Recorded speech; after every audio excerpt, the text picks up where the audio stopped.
मैत्रीं भजत अखिलहृज्जेत्रीं मैत्रीं भजत. மைத்ரீம் பஜத. பாடியவர் குமாரி சிவஸ்ரீ ஸ்கந்தபிரசாத். பெரியவா சரணம். வணக்கம். பெரியவா வானொலியின் காலை நிகழ்ச்சிகளுக்கு உங்களை அன்புடன் வரவேற்கிறோம். முதலில் பெரியவா சுப்பிரபாதம். பெரியவாச்சரணம். பெரியவா சுப்பிரபாதம். பாடியவர் ஸ்ரீமதி லதா ஸ்ரீதரன் அவர்கள்.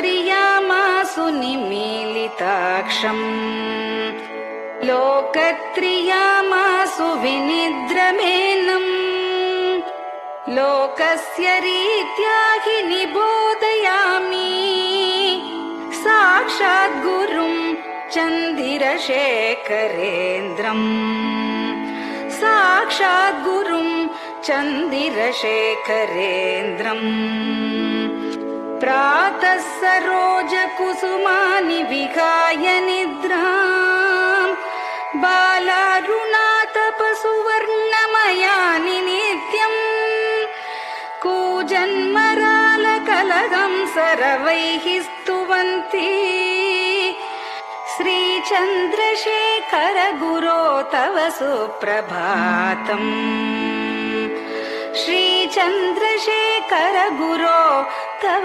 सुप्रभातम्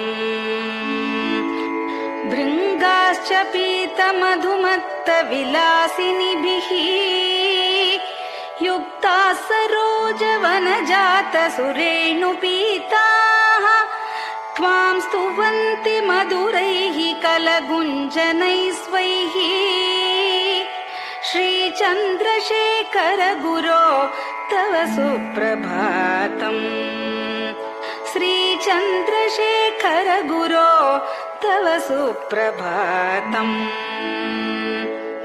ये लालवङ्गनवमालति मल्लिकाद्याः गन्धीनि नित्यममलानि लता सुमानि अर्चन्ति पल्लवकरैर्विनता गृहीत्वा श्रीचन्द्रशेखर गुरो तव सुप्रभातम् श्रीचन्द्रशेखर गुरो तव सुप्रभातम् तुभ्यं रसालकदलीपनसादिवृक्षा कूजन्द्विगङ्गनिवगैर्मधुरं स्तुवन्तः माद्वीकसङ्गमधुरं फलमुद्वहन्ति श्रीचन्द्रशेखर गुरो तव सुप्रभातम्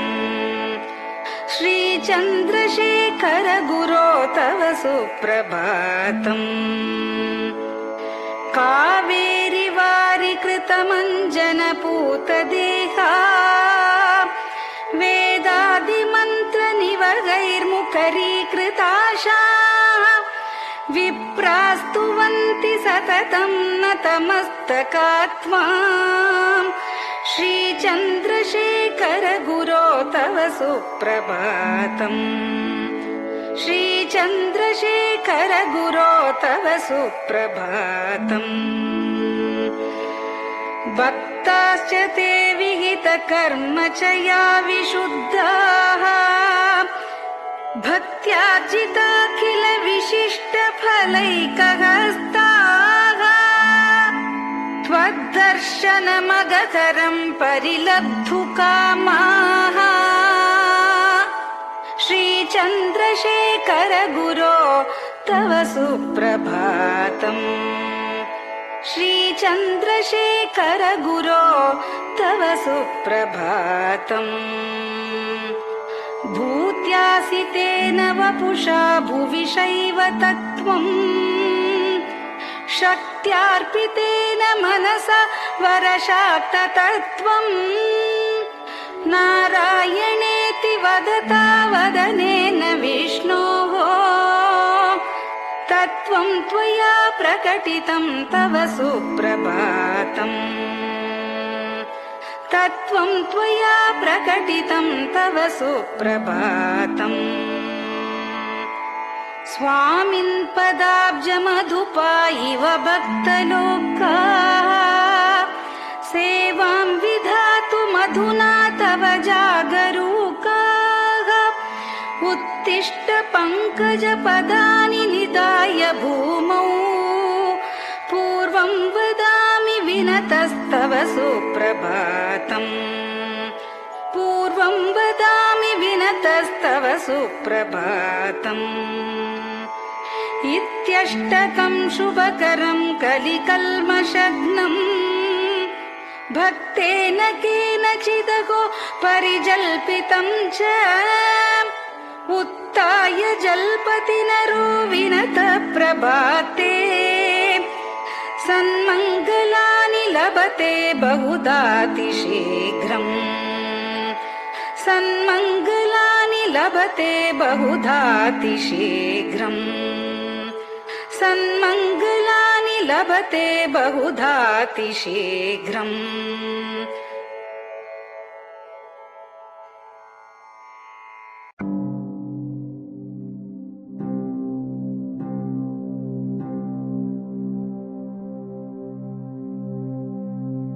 हर हर शङ्कर जय जय शङ्कर हर हर शङ्कर जय जय शङ्कर हर हर शङ्कर जय जय शङ्कर हर हर शङ्कर हर हर शङ्कर जय जय शङ्कर हर हर शङ्कर जय जय शङ्कर हर हर शङ्कर जय जय शङ्कर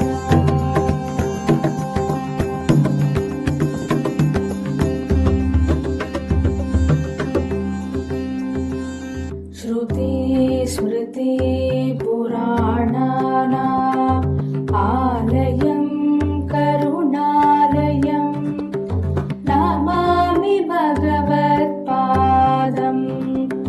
शङ्करं लोकशङ्करं श्रुति स्मृति पुराणानाम् आलयं करुणालयं नमामि भगवत्पादम् शङ्करं लोकशङ्करम् हर हर शङ्कर जय जय शङ्कर हर हर शङ्कर जय जय शङ्कर हर हर शङ्कर जय जय शङ्कर हर हर शङ्कर हर हर शङ्कर जय जय शङ्कर हर हर शङ्कर जय जय शङ्कर हर हर शङ्कर जय जय शङ्कर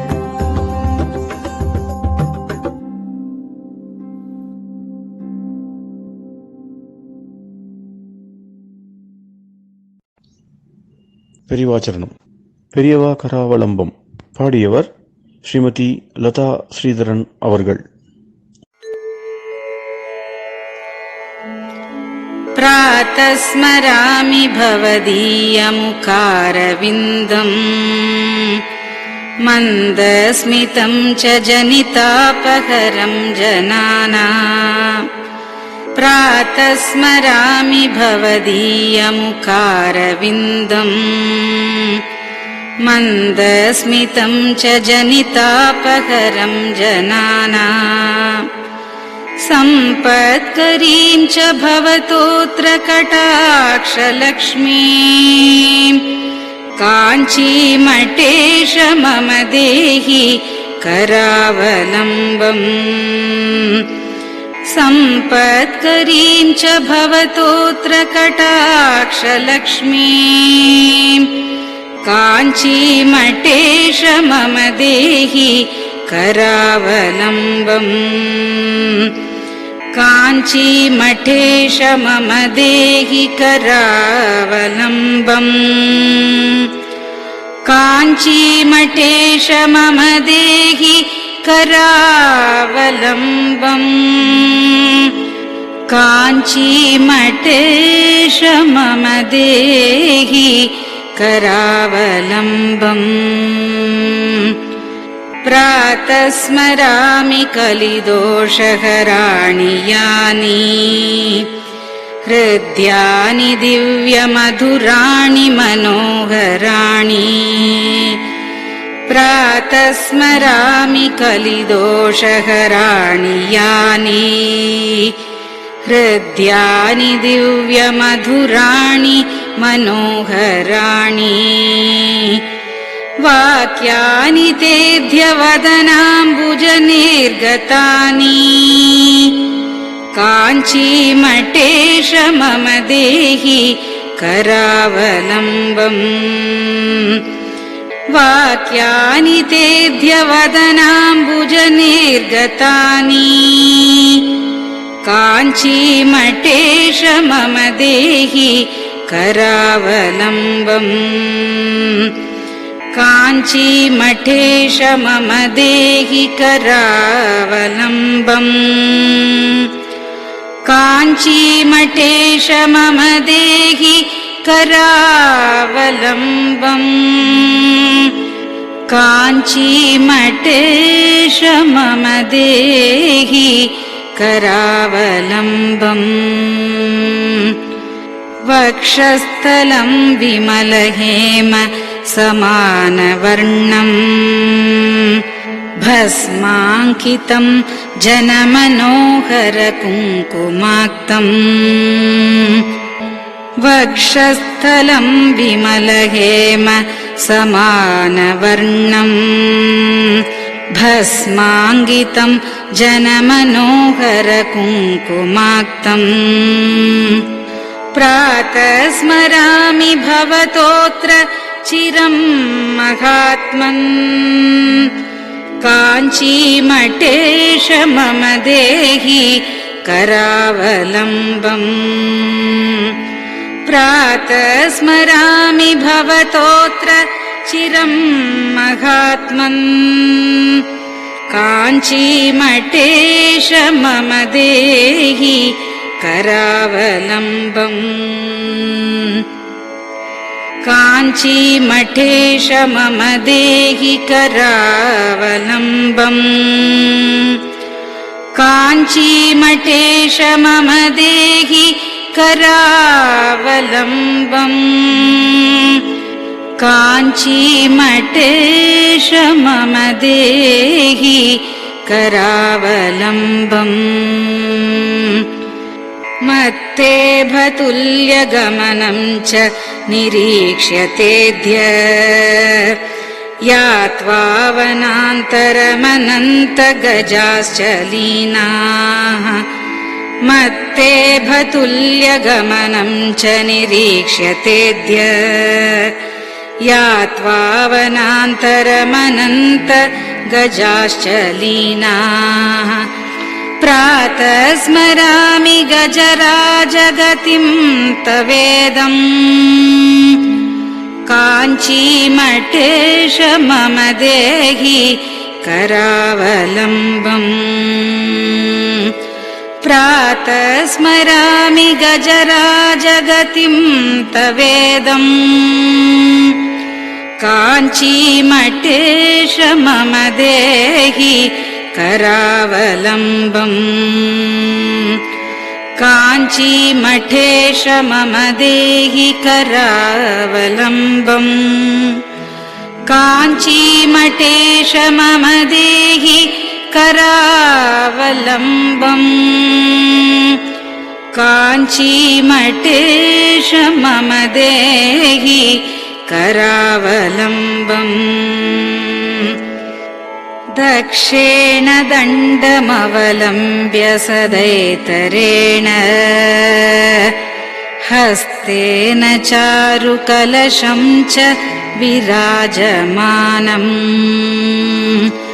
दक्षेण दण्डमवलम्ब्य सदैतरेण हस्तेन चारुकलशं च विराजमानम्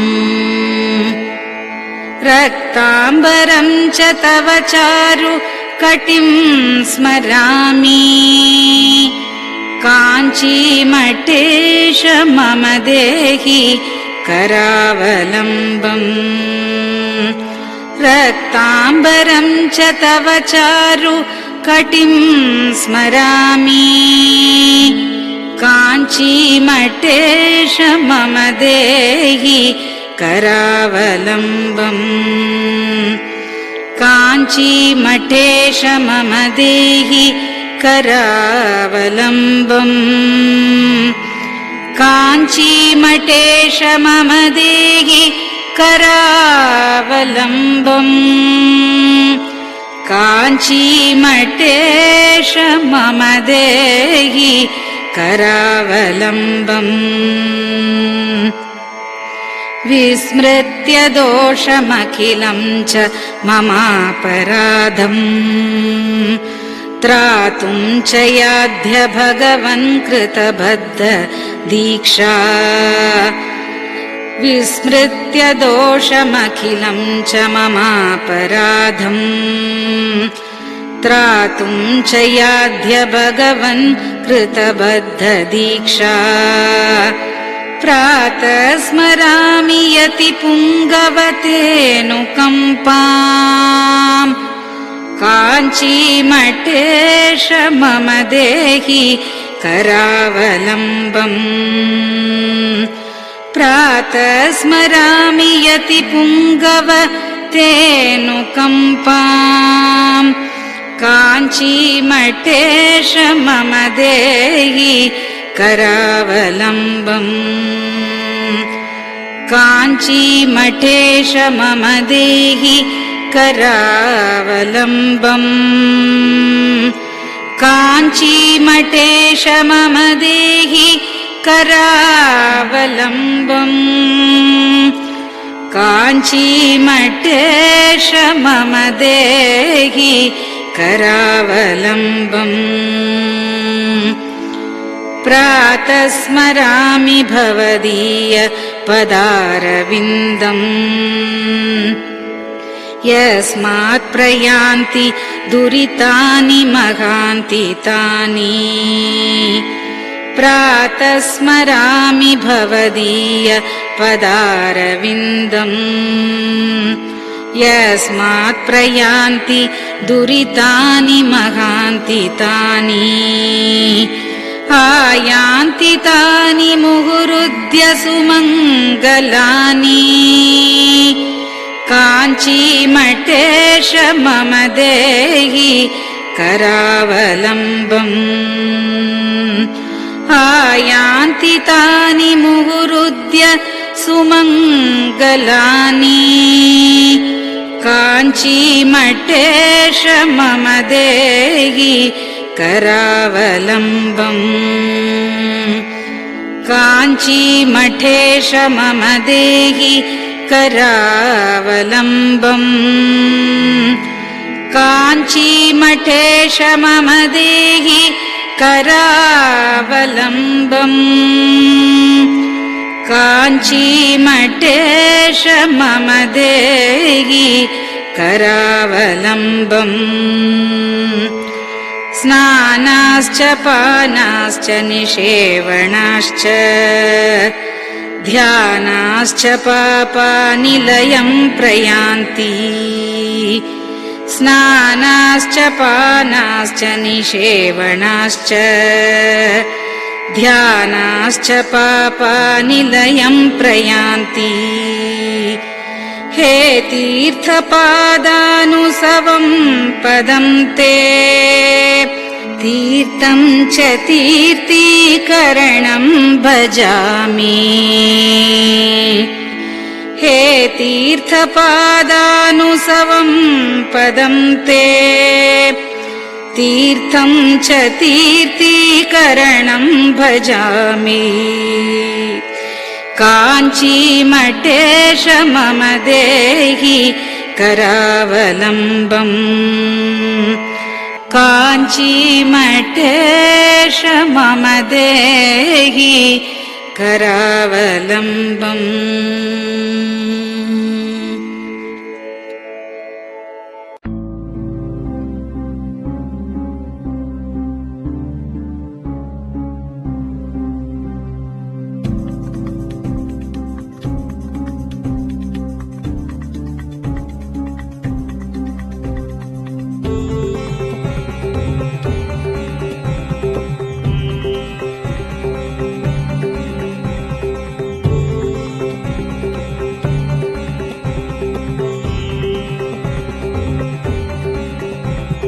चन्द्रशेखर पाहि मां चन्द्रशेखर रक्ष मां चन्द्रशेखर पाहि मां जय चन्द्रशेखर रक्ष मां हर हर शम्भो शिव शिव शम्भो हर हर शम्भो शिव शिव शम्भो हर हर शम्भो शिव शिव शम्भो हर हर शम्भो शिव शिव शम्भो चन्द्रशेखर पाहि मां चन्द्रशेखर रक्ष मां चन्द्रशेखर पाहि मां जय चन्द्रशेखर रक्ष मां हर हर शम्भो शिव शिव शम्भो हर हर शम्भो शिव शिव शम्भो हर हर शम्भो शिव शिव शम्भो हर हर शम्भो शिव शिव शम्भो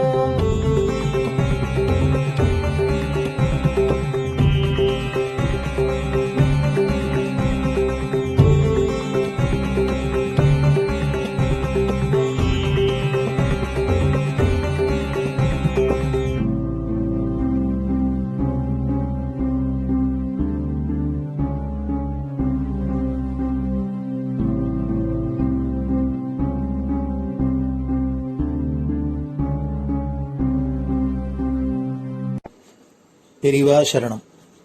பெரியவா வானொலி நேயர்களுக்கு இந்த கொரோனா தொற்றிலேந்து மீண்டு எல்லோரும் ஆரோக்கியம் பெற வேண்டி காஞ்சி மகா பெரியவா அருளிய துர்கா பஞ்சரத்னம் அப்படிங்கிற ஸ்லோகத்தை ஸ்ரீமதி ஹேமா வைத்தியநாதன் அவர்கள் சொல்ல பெரியவா வானொலியில் வழங்கப்படுறது. இது அனைவரும் கேட்டு பாராயணம் பண்ணி பயனடையணும்னு வேண்டிக் கொள்றோம்.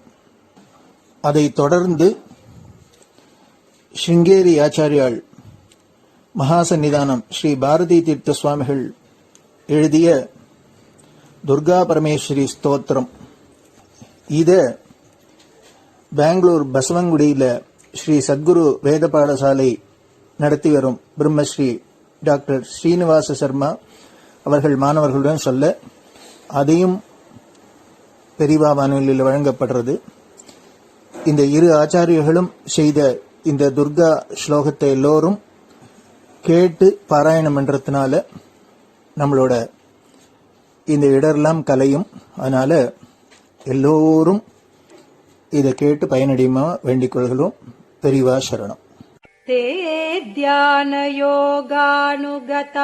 अपश्यन् त्वामेव देवीं स्वगुणैर्निगूढ त्वमेव शक्तिः परमेश्वरस्य मां पाहि सर्वेश्वरी मोक्षदात्री देवात्मशक्तिश्रुतिवाक्यगीता महर्षिलोकस्य पुरः प्रसन्ना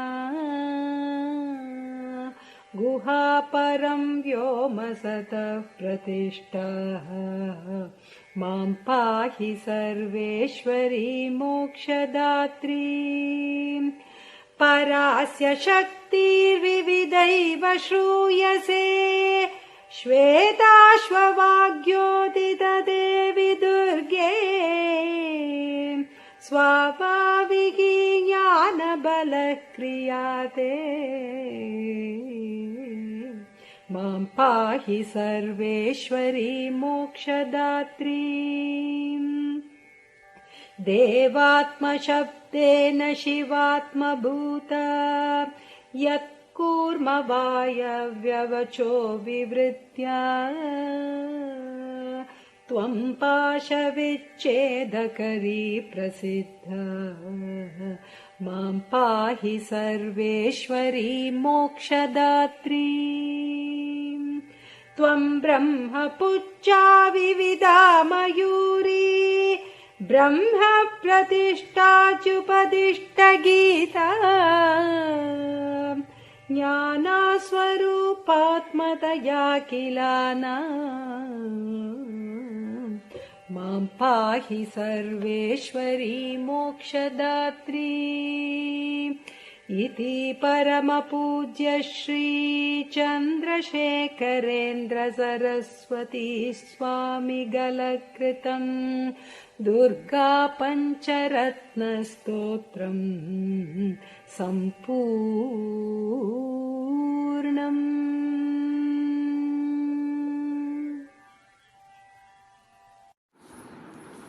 ॐ श्रीगुरुभ्यो नमः। हरिः ॐ। ॐ श्रीगुरुभ्यो नमः। हरिः ॐ। महागणपतये नमः। महागणपतये नमः। वाग्देव्यै नमः।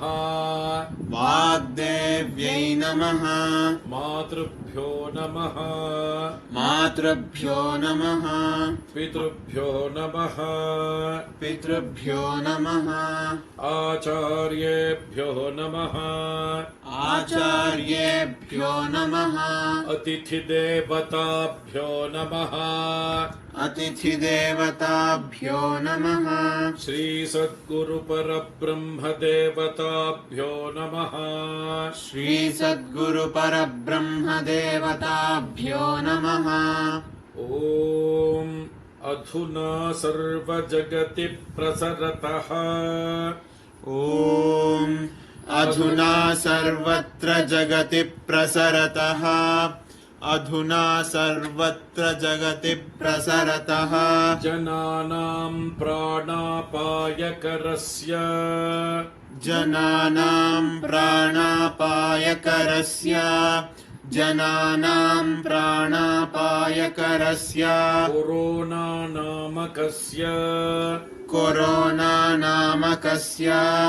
कोरोना नामकस्य रोगविशेषस्य निवारणार्थम्। रोगविशेषस्य निवारणार्थम्। रोगविशेषस्य निवारणार्थम्। शृङ्गेरि जगद्गुरुविरचित। शृङ्गेरि जगद्गुरुविरचित। शृङ्गेरि जगद्गुरुविरचित। श्रीदुर्गा परमेश्वरी। श्रीदुर्गा परमेश्वरी। श्रीदुर्गा परमेश्वरी। स्तोत्रपारायणं करिष्ये। स्तोत्रपारायणं करिष्ये। स्तोत्रपारायणं करिष्ये। ध्यानम्। ध्यानम्। तान् दुर्गान् दुर्गमान् देवीं दुराचारविघातिनीम्। तान् दुर्गान् दुर्गमान् देवीन् दुराचारविघातिनीम्। तान् दुर्गान् दुर्गमान् देवीन् दुराचारविघातिनीम्। नमामि भवभीतोऽहं रोगार्णवतारिणीम्। नमामि भवभीतोऽहं रोगार्णवतारिणीम्। नमामि भवभीतोऽहं रोगार्णवतारिणीम्। ॐ दुं दुर्गायै नमः। ॐ दुं दुर्गायै नमः। ॐ दुं दुर्गायै नमः। एतावन्तं समयम् एतावन्तं समयम् सर्वापद्भ्योऽपि रक्षणम्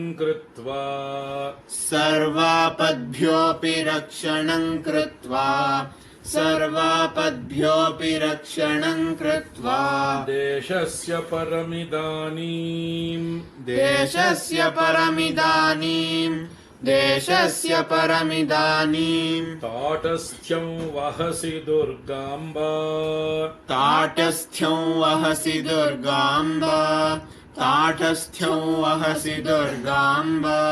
अपराधा बहुशः खलु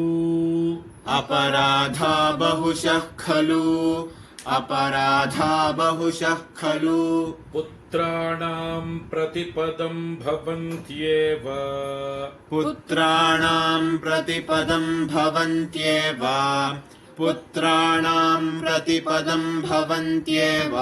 को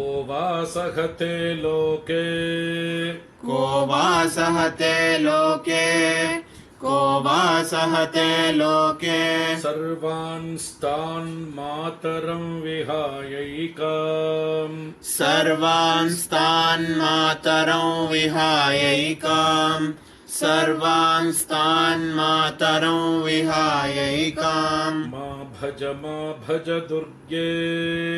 मा भज दुर्गे ताटस्थ्यं पुत्रकेषु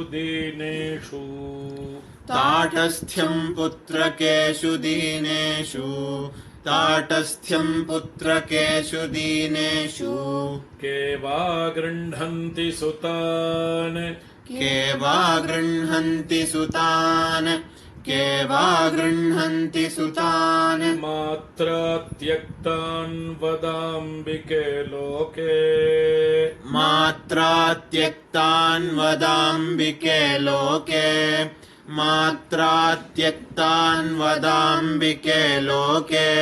इतः परं वा जगदम्ब जातु देशस्य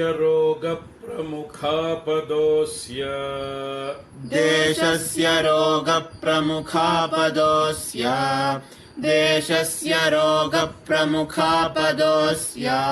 न स्युस्तथा कुर्वचलां कृपाम् इत्यभ्यर्थनां मे सफलीकुरुष्व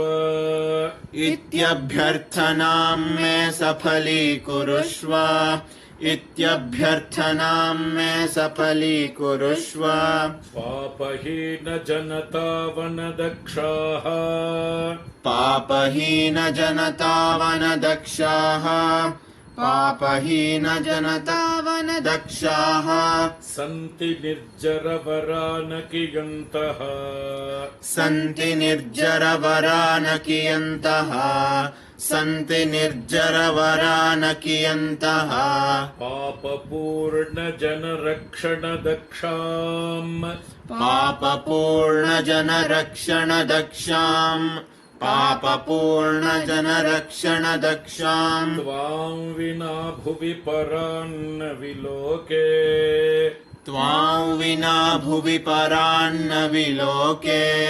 त्वां विना भुवि परान्न विलोके ॐ शान्ति शान्ति शान्तिः ॐ शान्ति शान्ति शान्तिः श्री सद्गुरु दिव्य चरणारविन्दार्पणमस्तु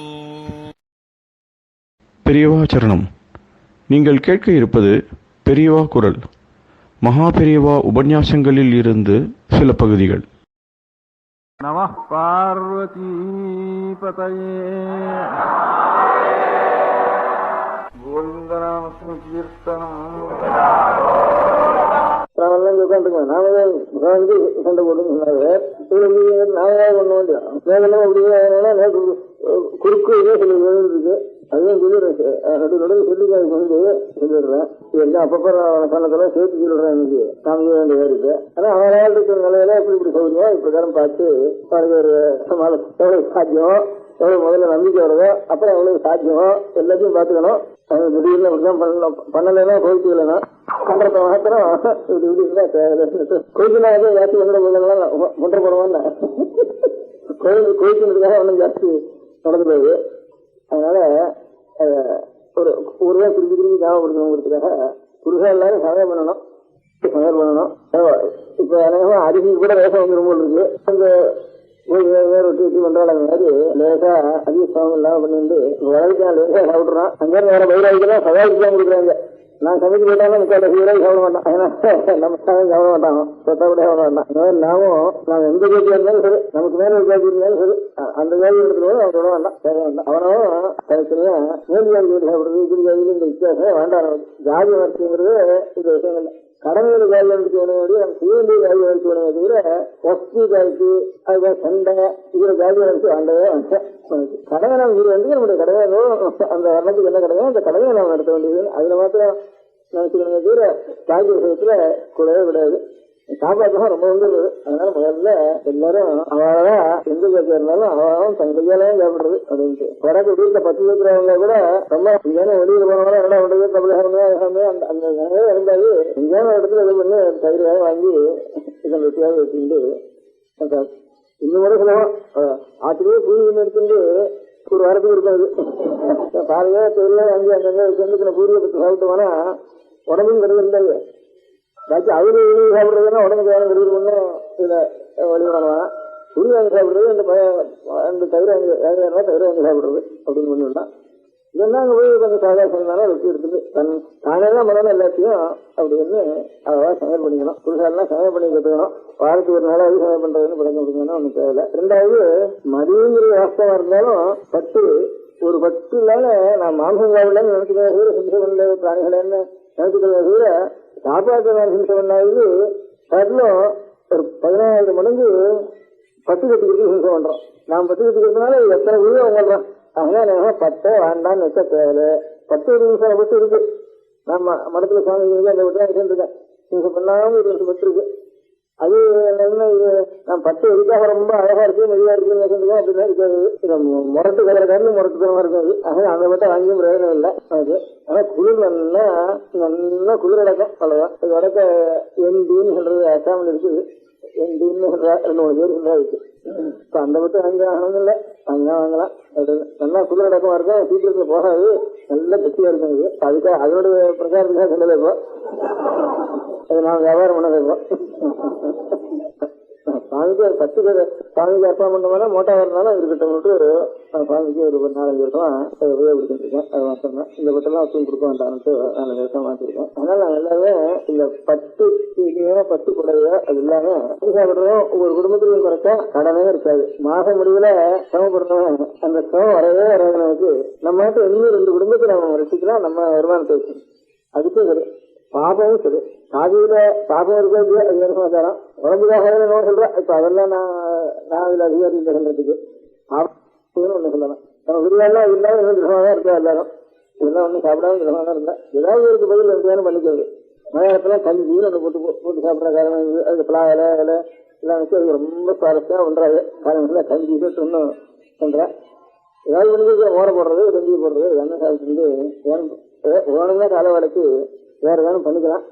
ஒரு கோவில் கஞ்சி ஒரு மோர் ஏதாவது பண்ணிக்கலாம். உடம்பு கெடுதல் இல்லாம இருக்கிறதுக்கு பண்ணிக்கலாம். இது ரொம்ப பணமும் ரொம்ப வீணாப்படுறது.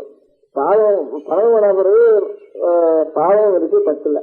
நாம் நேரம் கொலை பண்ணாங்க கூட நாம் வந்ததுனால எத்தனையோ பேர் கொலை பண்றோம். அதனால இந்த 10 புடவைங்கிறது இல்லாம இருந்தா தேவையில்லை.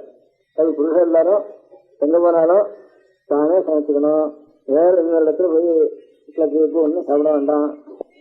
இந்த தமிழ்நாட்டு எல்லாரும் தமிழ்நாட்டையே பிடிச்சாலும் எத்தரும் ஆத்துல 10 வேண்டாம். ஏதோ கம்படியா நாடுபடியா அப்படி வேண்டதுதானே மடிக்கி வச்சு அப்படி உபயோகப்படுத்திக்கலாம். இவ்வளவு டீட்டெயில்ஸ் எல்லாம் அவனும் சோசியோ கர்மனை இருக்கேன். நமக்கு நமக்கு இதெல்லாம் பண்ணிக்காங்க. அதெல்லாம் பார்த்துட்டு மூட்டு கொடுக்குறது மூட்டு பிராணம்னா என்ன விடும் எடுக்கிறதுக்காக அதெல்லாம் நமக்கு இப்போ அதான் நமக்கு பெருசா நிச்சது. நமக்கு ஜீவியர்கள் வருஷம் தான் இப்போ சோசியோ கர்மங்கிறது வருஷம். நாம் செய்ய வேண்டியது நீங்க கவனிச்சுக்கணும். அதனால பட்டுப்பட வேண்டாம், கிளப்புக்கு சாப்பிட போக வேண்டாம், காசு வேண்டாம், இது மூணும் வேண்டது எனக்கு. பாய் குழந்தைகள் கொஞ்சம் பெரிய வேலை இருக்குதானே, அதுக்கு வர இப்போ வல்லாத வீட்டுல, ஒரு மேடியார் வீட்டுல, நாயுடு வீட்டுல, அவெல்லாம் இது வரைக்கும் எப்படி பழக்கம் இருந்தாலும் ருத்துவானத்துக்கு கல்யாணம் பண்றதுன்னு பரம்பரையா ஏற்பட்ட குடும்பங்கள்ல ருத்துவானத்துக்கு கல்யாணம் ஆன வரைக்கும் ஆற்றுக்குள்ளே வச்சுட்டு அவளுக்கு வேணும் படிப்புன்னா அது சொல்லிக் கொடுக்குறது. வெளியில் அனுப்ப அவர்தான் தேவையில்லைன்ட்டு அது ஒரு அபிப்பிராயம் எனக்கு. அது எப்போ ஒரு நாள் சொன்னா மறந்து போயிடுறது, அநேக காரியங்களை மறந்து போயிடும். அதுக்காக இன்னொரு திரும்பி எல்லாத்தையும் சிறைச்சு குழந்தைகளை ஆத்திலேயே வச்சுக்கிறது. ஆத்திலேயே சில புத்தகங்கள் அதுக்கு தானா நேர் இருக்கு, இன்னும் புத்தகங்கள் இருக்கு, தமிழ்லயே அர்த்தம் போட்ட புத்தகங்கள் இருக்கு. தமிழ்ல பழம்பதமா திருப்பி அர்த்தம் போட்டு தானா தெரிஞ்சுக்க முடியாத நல்ல சாஸ்திர விஷயங்களையும் தமிழ் விஷயங்களையும் பக்தி விஷயங்களையும் இப்ப நாராயணன் வச்சு போட்டுருக்க மலையாளத்துல இருந்து நல்லா போட்டிருக்க பழம்பதமா பிரிச்சு போட்டிருக்க. அப்படி ஒரு 10 சதவீதம் 100 சதவீதம்னா அர்த்தத்தோட அந்த அர்த்தத்தையும் சேர்த்து நல்ல தியானம் வந்து விஸ்வானுபவம் கிடைச்சிடும். அது தெரிஞ்சா போரும் குழந்தைகளுக்கு. அப்புறம் பின்ன ரொம்ப பிரவதிக்காடுவா இந்த அவங்கள சீக்கிரத்திலையும் இல்லை. அவன் சட்டம் 16 குழந்தை சொன்னா கூட நம்மளுடைய நிர்பந்தம் காரியங்கள்ல ரொம்ப நாள் ஆகுறது குழந்தைகளுக்கு கல்யாணம் கூட இருக்கிறது. அது வரைக்கும் உள்ள இந்த படிப்பு இருக்கிறதுன்னு வச்சுருந்தோம்னா கொஞ்சம் நாளைக்கு பக்தியாகும். கல்யாணத்துக்கும் சீக்கிரத்துல சீக்கிரம் ஆட்டுக்குள்ள வச்சுருக்கோம் உங்கிற வேலை நம்ம வச்சிருக்கோம். கல்யாணம் வேலைக்கு நான் பாட்டுக்கும் அவளை இது அனுப்புறது, வேற வேணும் அவளை சம்பாதிக்கிறது, நமக்கு கல்யாணம் ஆகையாக இப்படி கொஞ்சம் மனசுல திட்டப்படுறது, இப்படி எல்லாம் கூட ஏற்பட்டு போயிடுறது. அதுக்காக சொத்து விட்டு சட்டம் கொடாமனா ஐயர் ராஜாங்கங்களை வேற அநேக விஷயங்கள் வந்துருக்கப்போ இந்த சவங்களுக்கு எல்லாத்துக்கும் பொதுவாக நினைக்கிறது குழந்தைகளுக்கு கல்யாணம் பாக்கி இது வரைக்கும் பெரிய குடும்பங்கள்ல எப்படி இது வரைக்கும் வச்சுட்டு இருக்காரோ அந்த மாதிரி விவேகானந்தத்துக்கு இந்த ருத்துவானத்துக்கு அப்புறம் வரைக்கும் அந்த மாதிரி கிடையாது இருக்கு. இதுவரைக்கும் நல்லா நகர்ந்து பாலியத்தில் இல்லை. இப்ப அந்த நிலை வந்திருக்கிறதுனால அந்த நிலை பரம்பரையா இருக்கிற குடும்பங்கள்ல எப்படி பண்ணிட்டு இருக்காரோ அதே மாதிரி கல்யாணத்துக்கு வரும் விவேகானந்தபுரம் குழந்தைகளை ஆச்சரியம் உட்காந்து வச்சு அவளுக்கு நல்ல விஷயங்களை அங்கேயே படிக்க முடியாத அவருக்கு அதுலேயே சொல்ல முடியாத ஒரு நல்ல நமக்கு வேணும். ஒரு பிடிப்பு வேணும், ஒரு பிடிப்பு இல்லாத வருஷம் இருக்கக்கூடாது. ஒரு நல்ல ஒரு இயல்புக்கு வேணும் அவனை பிடிக்கணும். அதுதான் நமக்கு மனசு தீர்வு. இது அதைத்தான் எல்லாரும் இப்போ ஞாபகம் இருந்தது. அதாவது எல்லாரும் சமையல் பண்ணி லேசா ஆகாரம் பண்ண முடியாத பழக்கணும். அது கிளப்புல போய் சாப்பிட வேண்டாம் வேணும். அதுக்கப்புறம் பத்து வேண்டாம்னு தோன்றது, காசு வேண்டாம்னு தோன்றது. நம்ம குலத்துல வந்து பரம்பரையா அந்த ஒரு நிபானஸ்தானம் ஒவ்வொருத்தரும் எடுக்கணும் அப்படின்னு தோன்றது. குழந்தைகளுக்கு வரதுக்கு அப்புறம் கல்யாணம் ஆகிற வரைக்கும் ஆத்திலேயே வெளியில எங்கேயும் போக முடியாது வச்சாங்க.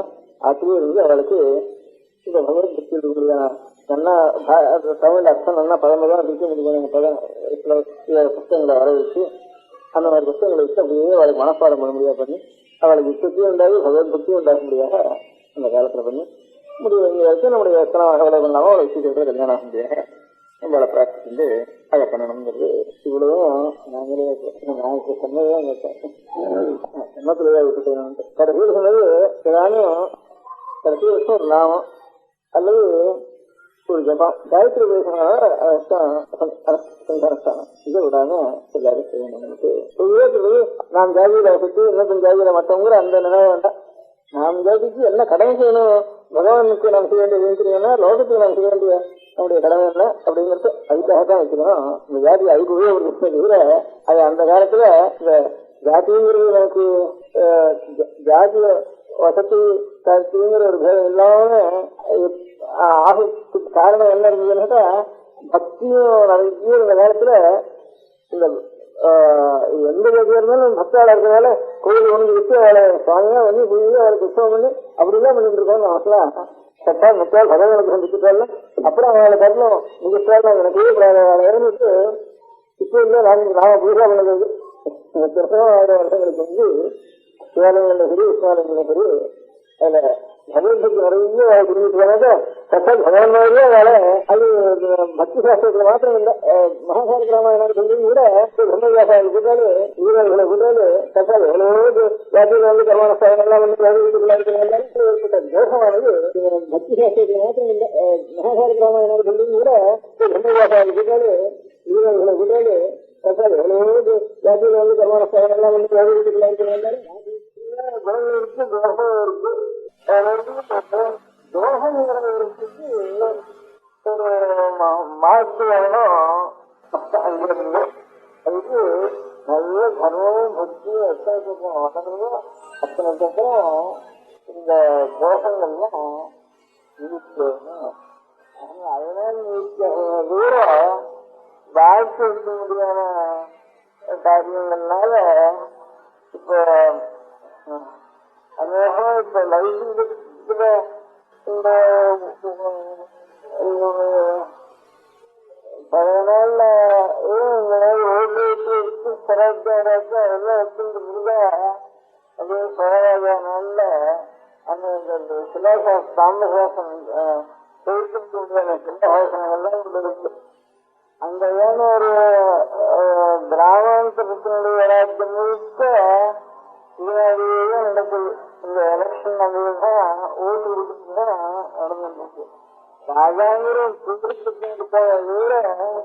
ஊருக்கும் அதையே அங்கங்க ஓட்டு கொடுத்து வந்தாலும் அவளே பூர்ணமா ராஜ்யம் முழுக்க அவளே நடந்துட்டு இருக்கா. சங்க காலத்துல விட இப்ப அருமையெல்லாம் கிராமத்து கிராமம் அருமை சேர்த்து சங்கரான அதையும் முடிக்க முடியும். அதுக்கு ஒரு கமிட்டி அந்த இடத்துல இந்த தப்புங்கிறத அதுல நேரத்துக்கு இடம் இல்லாமல் கூடிய வரைக்கும் தப்பு நேரத்துக்கு இடம் இல்லாமல் பண்ணிருக்கா. இப்ப எலெக்ஷனா இருக்குது எலெக்ஷனுக்கு இதெல்லாம் வரத்துல நேரம்னா யாரும் சில உத்தியோகஸ்தால் மாத்திரம் தப்பு பண்றது லங்காங்கிறது இப்படி இருக்கா. சாதாரணங்களுக்கு தெரியவே தெரியாது. இப்ப எலெக்ஷன் எல்லாரும் ஒன்றும் பரவாயில்ல வருது. எல்லாரும் அவனுக்கு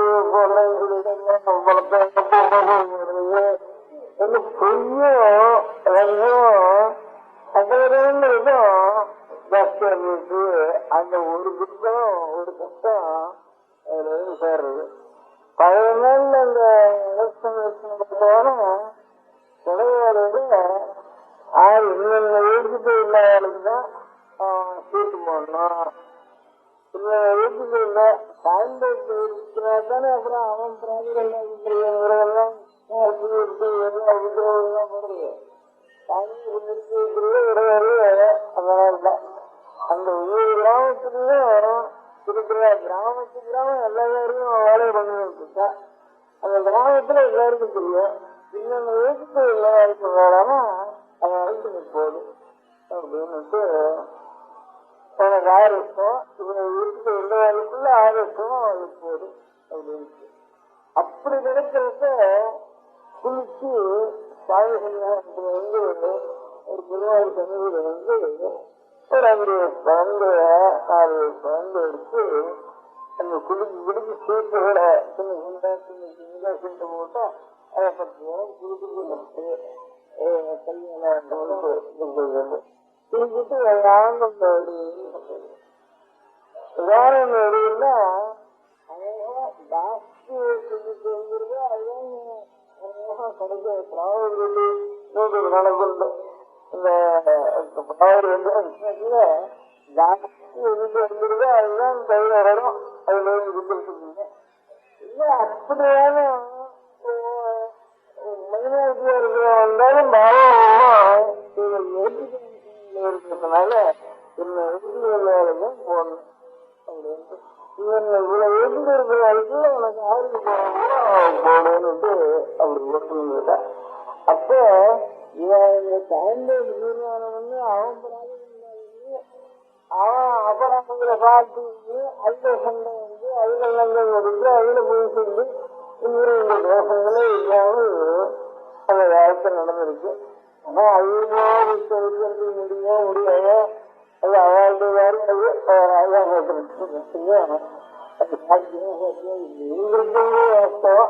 நான் பார்த்திருக்கேன். எல்லாம் வீட்டுக்கு இருந்தாலும் போட வேண்டியது அப்படி இருக்கிற கொடுக்க வேண்டியது இதுக்கு சகாயத்தில் குழந்தை வந்து எதிர்கொள்ள வேண்டியது எடுத்து அப்பேற்பட்டதாக அந்த 5 வருஷத்துக்கோ 3 வருஷத்துக்கோ இருக்க வேண்டியது. அதுக்குதான் தெரியும் அந்த வேலை கொடுக்க வேண்டியது. குடிச்சு போயிட்டு இருக்கிறது வேறு ஆண்டு எல்லாரும் கட்டி முடியாத நிலைக்கு அந்த பயங்கிறது அதுக்கு அந்த ஓடுறது பண்றது நல்ல முடிஞ்சு என்னென்ன வேஷங்களும் அத்தனை வேஷங்களும் பேர் முடியாடுறது இப்ப இல்லை. அந்த நாள்ல இருக்கிறப்ப சாமி சன்னியாசத்துல வந்து பக்தியோட எல்லாரும் உனக்காக எல்லாரும் அவனுக்கு போதும் அப்படின்னு அப்படி வேறு குழந்தை வந்து இருந்து நடக்கட்டும் அப்படின்னு இந்த யோகங்களுக்கு இடம் இல்லை. அந்த நடங்களுக்கு அதனால அந்த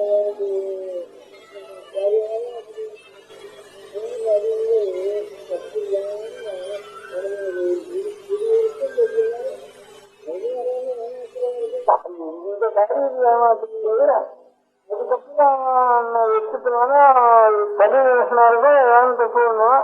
அப்ப ராஜா பார்த்து கிடந்து அப்ப இருக்க மாட்டேன் அதுக்கு ஏன் கட்டி இந்த மாசம் தான் பார்த்து அந்த வேகத்துல திரும்பி இருக்கு.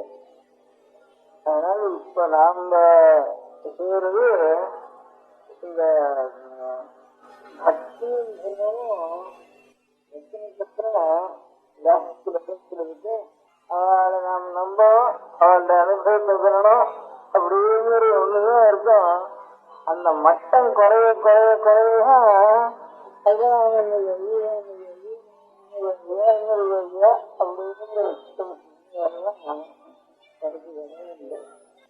நம பார்வதி பதையே. ஈஸ்வர பக்தியை பத்தி ஒரு 1000 வருஷத்துக்கு முன்பு 1000-2000 வருஷங்களுக்கு முன்பு எவ்வளவோ மனசு உருக முடியாம பக்தி நிறைந்த நூல்கள் இருக்கு. அதுக்கு தேவாரம், திருத்தாண்டகம், திருவாசகம் இப்படி எல்லாம் பேரு. அது பண்ணினால் அநேகம் பேர் வேற உலகத்துடைய காரியங்களை முக்கியமாக வச்சுக் கொள்ளாமல் ஈஸ்வரனுக்கு பணி செய்வது, ஈஸ்வரனுடைய கஷேத்திரங்களை போய் தரிசனம் பண்றது, ஒவ்வொரு கஷேத்திரங்களையும் போய் அவனை மனசுரையாக பாடுகிறது, அங்கிருந்து இன்னொரு கஷேத்திரத்துக்கு போறது, தீர்த்தங்களுக்கு போறது, கஷேத்திரங்களுக்கு போறது, இப்போ அவனுடைய புகழையே பாடிட்டு வருது. அந்த மாதிரி சமீப காலத்துல ஒரு 1000 வருஷத்துக்குள்ள, ஒரு 600 வருஷத்துக்குள்ள, 400 வருஷத்துக்குள்ள திருப்புகழ்னு சுப்பிரமணிய சுவாமியுடைய புகழையே பாடிட்டு போய் ஊருக்குறா போய் பாடிட்டு போய் அப்படி ஒரு மகானத்தில் இருந்தார் அருணகிரிநாதன். நாளைக்கு பத்னத்துல கோவில்ல அவருடைய விக்கிரகத்தை கூட பிரதிஷ்டை பண்றேன். இந்தூர்ல கோவில்ராம கோவில்ல பெருமாளுக்கு தாயார் சன்னிதி அதெல்லாம் பிரதிஷ்டை கட்டி அங்கேயும் பிரதிஷ்டை பண்றேன். ஆதிசங்கராச்சாரியாளுடைய பாதத்துக்கு நாளைக்கு கும்பாபிஷேகம் பண்ணி பிரதிஷ்டை பண்றேன். 3 நடக்கிறது தெரிஞ்ச வரைக்கும் பட்டணத்துல. அந்த தேவாரங்கள் திருத்தாண்டகம் 1000 வருஷத்துக்கு முந்தி இருந்த தமிழ்ல இருக்க முடியாத உயர்ந்த நூல்கள் எல்லாம் செய்தவர்களை பத்தி அநேகம் பேர் செய்திருக்காங்க. அவளை பத்தி எல்லாம் அநேக சரித்திரங்கள் இருக்கு. அதுல முக்கியமான சரித்திரத்துக்கு பெரிய புராணம்னு வேறு, அது எழுதினவருக்கு சேக்கிழார்னு வேறு, ஒரு சுந்தரமூர்த்தி நாயனார் இருந்தார், அவருடைய புராணம், அவருடைய கதை அதெல்லாம் இருக்கு. இந்த மாதிரி கதைகள் எல்லாம் சில இடங்கள்ல சில பேருக்கு சில மனிதர்களை மனுஷாலை பத்தி குறிக்கிற காலத்துல ஷடங்கவி ஷடங்கவின்னு சில பேருக்கு பேர் எழுதியிருந்தது. பழைய புத்தகங்கள் எழுதியிருக்கு. ஷடங்கவின்னு ஒருத்தர் வந்தார், அவர் இந்த மாதிரி சொன்னார் அப்படின்னு ஷடங்கவின்னு எழுதியிருந்தது. ஷடங்கவின்னா என்னடான்னு புரியல. அப்புறம் இந்த கோவிலில் செவரில் எழுதியிருக்க கல்வி செவரில் கல்வெட்டுன்னு வெறி சிலாசாசனம்னு எழுதிவாரு, கல்லில் வெட்டியிருக்கிற சாசனம். அதுலயும் ஏதாவது அந்த ஊர்ல நடந்த ஒரு உடம்படிக்க ஒப்பந்தம், கோவிலுக்கு செய்ய வேண்டிய ஒரு தீர்மானம், இவைகளெல்லாம் சொல்லிட்டு அந்த ஊர்ல யாராரு பெரிய பணக்காரரோ சபைக்காரரோ அதாவது கையெழுத்தெல்லாம் போடுற வழக்கம். இவை இப்படிக்குன்னு போடுற மாதிரி இவை அப்படின்னு கையெழுத்து போடுற வழக்கம். அதுல இன்ன கிரமவித்தன், இன்ன சடங்கவி அப்படின்னு டைட்டில். இப்போ சாஸ்திரங்கள்ல முதலியார் அப்படின்னு சொல்ற மாதிரி. அப்போ அந்த காலத்துல கிரமவித்தன், சடங்கவி. கிரமவித்தன் அர்த்தம் இந்த வேதத்துல பதம் கிரமம்னு இப்ப தனபாட்டின்னு சொல்ற மாதிரி கிரமம் சொல்றவனுக்கு கிரமவித்தன்னு வேற அந்த நாள்ல அப்படின்னு அந்த சிலாசாசனங்கள்ல வேறு இருக்கு. அதையும் சடங்கவின்னு வருது. இந்த நூல்கள்லயும் சடங்கவின்னு வேறு வருது, செவத்துலயும் சடங்கவின்னு வேறு வருது. இந்த சடங்கவின்னு என்ன அர்த்தம்னு பிரச்சனை புரியாம இருந்தது. அதுக்கப்புறம் இதுல இந்த சோழராஜ்யம் ரொம்ப உச்ச நிலையில் இருந்த காலத்துல இந்த சோழராஜ்யத்தில் கோதாவரி கரை வரைக்கும் ஒரு காலங்களில் போய் அந்த ராஜ்யங்களுக்கெல்லாம் அந்த ராஜ்யங்கள்லாம் சுவாதீனம் பண்ணிட்டு அந்த நாடுகளுக்கு ராஜாக்களை, அந்த பரம்பரை ராஜாக்களை அந்த ராஜ்யங்களை சாதிச்சு இவன் மேல்பார்வை பார்த்துட்டு அவளோட சம்பந்தங்கள்லாம் பண்ணிட்டு அப்படி இருந்தா ரொம்ப தூரம் வடக்க வரைக்கும் கலிங்க தேசம் எல்லாம் கூட சோழராஜ்யத்துடைய சுவாதீனத்தில் இருந்தது. தெற்க மலையாள ராஜ்யம், பாண்டி ராஜ்யம், சேர ராஜ்யம், பாண்டி ராஜ்யம், அப்புறம் ஈழராஜ்யம், சிங்கள ராஜ்யம், வடக்க தெலுங்கு தேசம் முழுக்க, அதுக்கும் தெலுங்கு தேசத்துடைய வடகோடியில் இருக்க முடியாத கலிங்க ராஜ்யம், இவ்வளவும் சோழராஜ்யாருடைய ராஜாக்களுடைய சுவாதீனத்தில் இருந்தது. அப்ப அந்த காலத்துல கங்ககொண்ட சோழபுரம் தலைநகராக இருந்தது. முதல்ல தஞ்சாவூர் இருந்தது, அப்புறம் கங்ககொண்ட சோழபுரம்னு ஒரு ஊர் இருக்கு. அது இப்ப கும்பகோணத்திலிருந்து 15 மைல் இருக்கு வடக்க, கொரடத்துக்கு வடக்கு. இருந்தாலும் இப்ப கிருஷ்ணாவளி ஜில்லாவில் சேர்த்திருக்காங்க. கும்பகோணத்திலிருந்து 15 மைல் தான் இருக்குது. அந்த கங்ககொண்ட சோழபுரம் தான் தலைநகராக இருந்தது அந்த காலத்துல. இவ்வளவு ராஜ்யத்துக்கும் கலிங்க ராஜ்யம் முதற்கொண்டு சிங்களம் வரைக்கும் இருக்க முடியாத எல்லா ராஜ்யத்துக்கும் தலைநகராக இருந்தது இந்த கங்ககொண்ட சோழபுரம். அந்த ராஜ்யத்தினுடைய ஒரு பொன்குல அங்க ராஜமகேந்திரன், ராஜராஜ சோழன், ராஜமகேந்திரன், அதான் ராஜமகேந்திரவரம் கூட பேரு. இங்க ராஜராஜ சோழன், ராஜேந்திர சோழன் பேரு, அங்க ராஜமகேந்திரன் பேரு. அங்க கோதாவரியில இவருடைய ஒரு கிளைகள் அங்க ராஜ்யபரமணியவளுக்கு அங்கே பொண்ணு கொடுத்து அதுல இருந்து பிறந்த ஒரு பொண்ணு வீட்டு பேரெல்லாம் கூட அந்த ராஜ்யத்து தெலுங்கு தேசத்துல பிறந்த பொண்ணு வீட்டு பேரெல்லாம் கூட இங்க ராஜ்யத்துல வம்சம் இல்லாம போறப்போ சோழராஜ்யத்துக்கே ராஜ்ய பரிபாலனை பண்ணிருக்கா. அப்புறம் இங்க இருந்து அங்க போறது, அங்க இருந்து இங்க வருது, அப்படின்னு அப்படி எல்லாம் வச்சுட்டு இருக்கா. இங்க இருந்து அங்க போறப்போ இங்க இருந்து அநேக வேத வித்துக்களை அங்க அழிச்சுன்னு போயிருக்கா. ஆயிரக்கணக்கான வேத வித்துக்களை தமிழ்நாட்டுல இருந்து அங்க அழிச்சுன்னு போயிருக்கா. அங்க அழிச்சுன்னு போய் 4-5 இடத்துல அவளுக்கு பெரிய இடங்கள்லாம் விட்டு, அவளுக்கு மானியங்கள்லாம் விட்டு, வீட்டெல்லாம் கொடுத்து, அங்க கோவில்கள் எல்லாம் கட்டி, இந்த நாட்டுல எவ்வளவு பெரிய கிரகங்கள் இருக்கோ இதற்காலும் பெரிய கிரகங்களாக அங்க இருக்கிறதுல ஏற்பாடு பண்ணியிருந்தா. அப்ப அதுல சில செப்பேடுகள் ஆப்பிட்டுது. அந்த இந்தியர்கள் அந்தந்த ஊர்ல வயல்ல இல்ல உலக காலத்துல இங்கே சில செப்பேடுகள் ஆப்பிட்டுது. அதை சர்க்காரில் எடுத்து பார்த்தா சம்ஸ்கிருதத்தில் எழுதியிருக்கு, நிறைய எழுதியிருக்கு.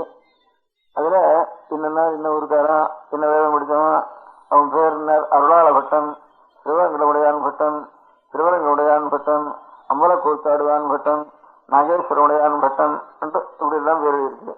சில பேருக்கு சகஸ்திரம்னு பேர் எழுதியிருக்கு. சில பேருக்கு என்ன சுவாமேஸ்வர சடங்கை இருக்கு அப்படின்னு தமிழ் பேரே இருக்கு. அங்க இருக்கிற அந்த நாட்டுல கிடைச்சிருக்கிற இதெல்லாம் தமிழுடைய பேர் இருக்கு. இங்க ஊர்ல இருக்கிற சுவாமிக்கெல்லாம் அந்த பேர் இருக்கோ அந்த பேரெல்லாம் சொல்லி ஒரு டைட்டில், அந்த டைட்டில் சகஸ்திரம் ஒரு பெற்று, பட்டன் ஒரு டைட்டில், சடங்கவிக்குன்னு ஒரு டைட்டில். சடங்கவிக்குங்கிறதா இங்க சடங்கவின்னு பண்ணியிருக்கான். பெரிய பிராணாதிகள் எல்லாம் சடங்கவின்னு சொல்றதும், இதுல இந்த கல்வெட்டுல தமிழ் தேசிய கல்வெட்டுல சடங்கவின்னு எழுதிக்கிறதும், அந்த செப்பரேட்ல சடங்கவித்துன்னு எழுதிக்கிறதும் திரு ஒன்னா இருக்குதுன்னு அர்த்தம் பண்ணிட்டேன். சடங்க வித்துன்னா வேத வித்துன்னு சொன்னா வேதத்தை அறிந்தவன்னு அர்த்தம். சடங்க வித்துன்னா 6 அங்கங்களை அறிந்தவன்னு அர்த்தம். வேதமோட ஆரங்கம் வாங்கினானேன்னு தேவாரங்கள்ல திருவாமூரியில வரப்பெல்லாம் வேதம் ஆரங்கம், வேதம் ஆரங்கம்னுட்டு வேதத்துக்கு அங்கங்கள் 6. வியாக்கரணம்ங்கிற அங்கம், அதுதான் வாய் உரங்கம், வாய் உரங்கம், அவயவம் ஒரு வயவம். வியாக்கரணம்ங்கிறது வேதத்துக்கு வாய், ஜோதிஷ் சாஸ்திரங்கிறது கண்ணு, நிருத்தம்ங்கிறங்கம், அதாவது நிகழ்ந்தது இந்த பதத்துக்கு என்ன அர்த்தம் சொல்றது, அது காது. சப்தசாஸ்திர முகம் ஜோதிஷம் சக்ஷுஷி ஸ்தோத்திரமுக்தம் நிருத்தம் கல்பக்கரவ். இந்த சூத்திரம்னு ஆபசம சூத்திரம், ஆஸ்திராயண சூத்திரம்னு சொல்றவன் அதெல்லாம் யஜ்யம் பண்ற இதனுடைய முறைகளை சொல்றது. அதெல்லாம் கை கரங்களுக்கு ஒப்பானது. சந்தஸ்துன்னு ஒன்றும், சந்தஸ்துன்னா அநேக விருத்தங்கள் இருக்கு தனியா. இப்ப தமிழ்லயே வெண்பான்னு ஒன்று இருக்கு, அதுக்கப்புறம் அகவல்னு ஒன்று இருக்கு. இன்னும் அநேக அகவல்கள் நமக்கு அதிகமா புரியாம பேர் இருக்க முடியாத விருத்தங்களும் அநேகம் இருக்கு. அந்த மாதிரி விருத்தங்களுக்கெல்லாம் அந்த சந்தஸ்துன்னு, அந்த விருத்தங்களுக்கெல்லாம் லட்சணம் இலக்கணம் சொல்றதுக்கு சந்தஸ்துன்னு பேரு. அதுல வேதத்தில் இருக்க முடியாத மந்திரங்களுக்கெல்லாம் லட்சணம் சொல்றதுக்கு சந்தஸ்துன்னு பேரு. இந்த சந்தஸ்ங்கிறது சந்த பாதுகாத்து வேதத்துன்னு ஆரங்கங்கள். இந்த சடங்கங்களையும் அறிந்தவன் சடங்க வித்துன்னு பேரு. இந்த வேதாத்தியனம் பண்ற எல்லாரும் சடங்கோ வேதோ அத்தியேய, சடங்கமான வேதத்தை அத்தியனம் பண்ணணும். நேயஸ்ட, அத்தியனம் பண்றது மாத்திரமில்ல அறிந்து கொள்ள வேணும் அப்படின்னு இருக்கு. சடங்கோ வேதோ அத்தியேய நேயஸ்ட அப்படின்னு இருக்கு. இந்த 6 அங்கங்களோட அத்தியனம் பண்ணிட்டா வேதத்துக்கு அர்த்தம் தெரியலங்கிறது சந்தேகம் இருக்காது. இப்ப சாமானியமா நமக்கு அந்த சடங்கம்ங்கிறதுல சடங்கத்துக்கு இப்ப சடங்கு பண்றதுன்னு தமிழ் சொல்லணும். 6 அங்கம் சொல்றதுனுடைய அர்த்தத்தை 6வது அங்கம் கல்பசூத்திரம்னு பேரு.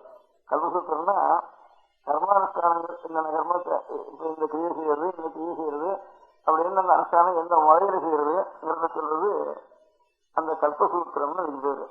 அதுதான் அநேகம் பேரும் எழுதியிருக்காது. ஒவ்வொரு வேதத்துக்கும் அநேக ரிஷிகள் எழுதியிருக்காங்க அந்த கல்பசூத்திரத்தை.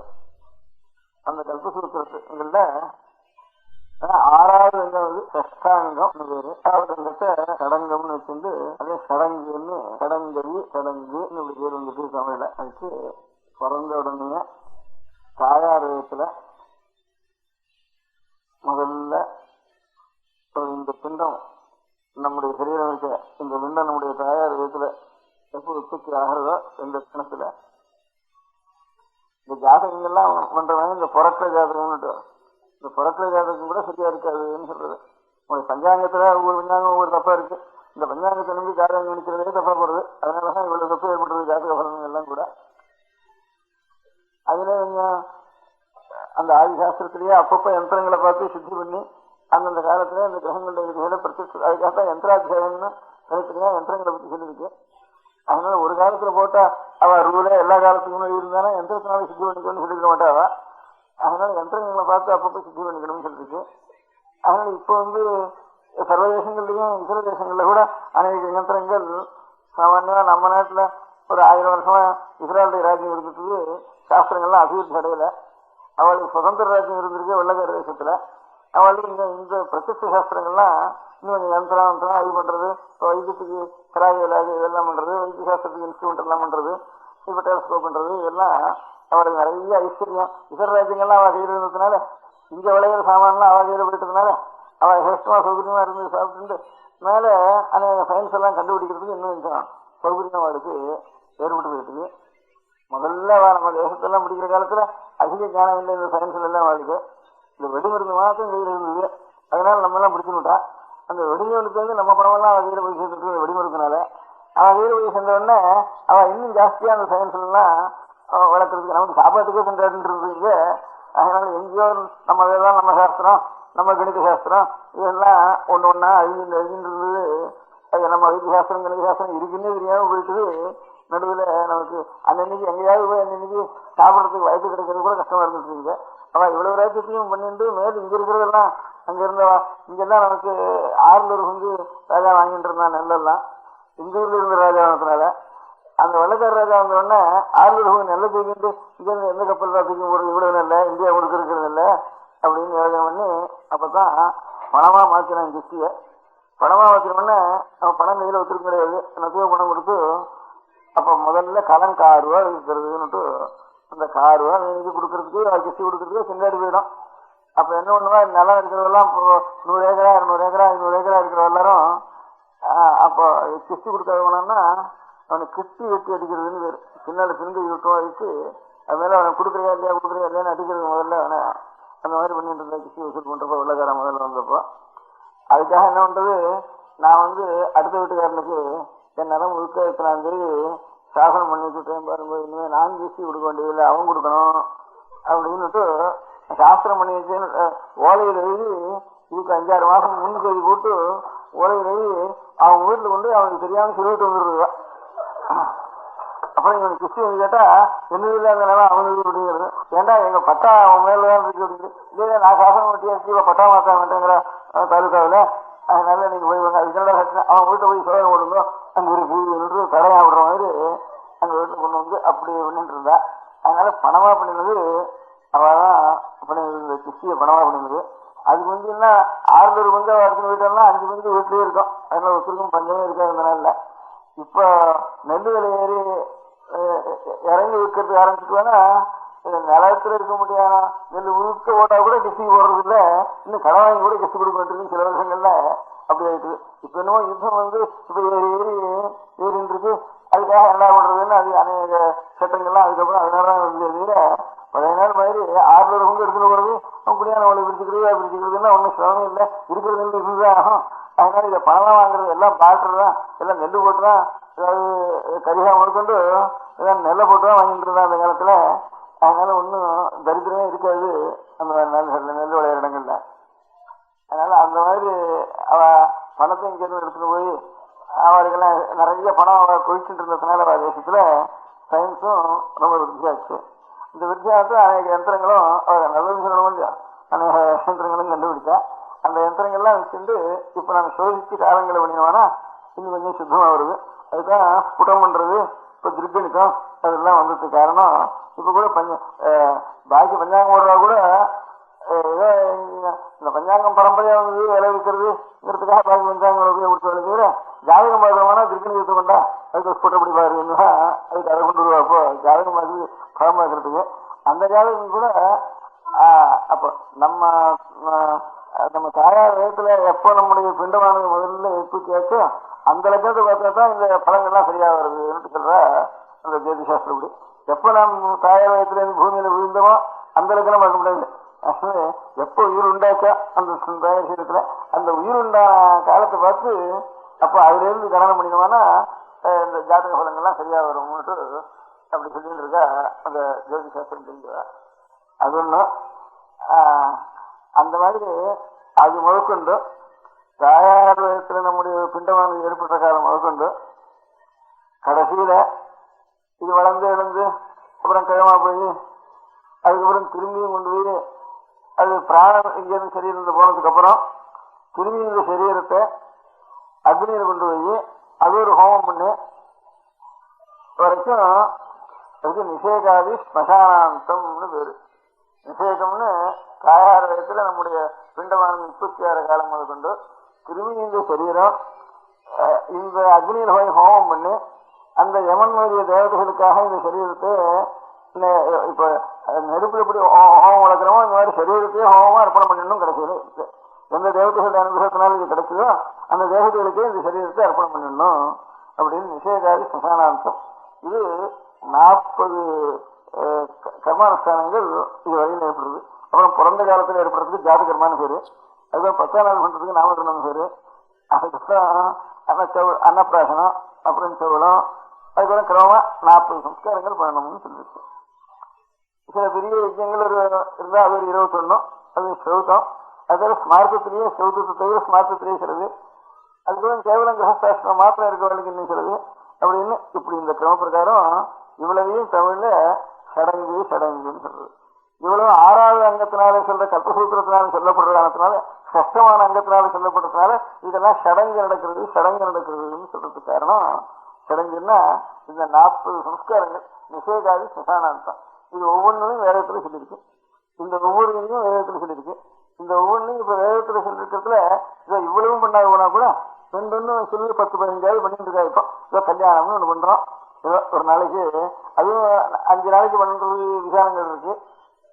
அந்த 5 நாளைக்கு 5 நாள் காரியம் இருக்குதுல, அதெல்லாம் இது 1 மணியாவது கொஞ்சம் மந்திரம் சொல்லி இப்போ ஒரு 10-20 வருஷமா அந்த 5 நாளை 1 மணியா குறைச்சாச்சு. அதாவது ஏதோ ஒரு வாத்தியார் வந்து மந்திரம் சொல்லிட்டு போறாரு.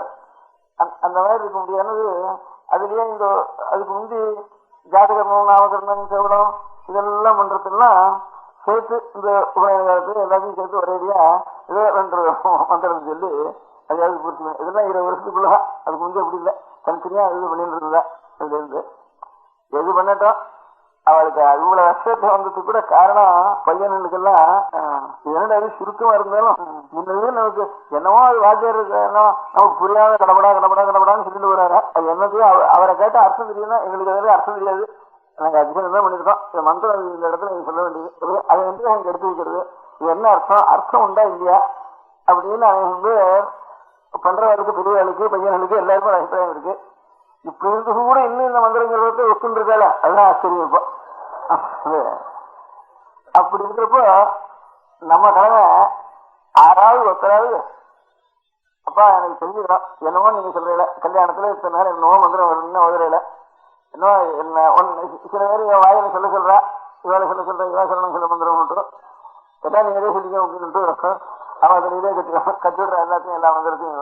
அது என்ன அர்த்தம் என்ன சொல்றாங்க அவளுக்கு புரியறது இல்லை, அவளுக்கு புரியாதனால அந்த சொல்ற அர்த்தம் நமக்கு வேண்டியதானா வேண்டாதா சரியா சரியில்லையா அப்படிங்கிறது அப்புறம் தீர்மானம் பண்ணிக்கிறது. என்ன சொல்றான்னே புரியுறது இல்லை, அதுக்கு என்ன அர்த்தம்னே புரியுறது இல்லை பண்றவாளுக்கு. பையனுக்கு இன்னும் இதுல அஸ்தியா இருக்கு. அதனால ஆறு கேட்டாலும் சாஸ்திரம் கேட்டா இது எங்களுக்கு எல்லாம் அர்த்தம் தெரியாது, ஏதோ இது சொல்லி கொடுத்துருக்கா அது அவ்வளவுதான் எங்களுக்கு தெரியும், அதான் சொல்லுவோம் அப்படின்னு அவ யாரான்னு போய் சொன்னாலும் அவ சொல்றா. சரி அவள் கேட்டும் பிரயோஜனம் வேலை வாங்கி கொண்டு வந்துடுறா.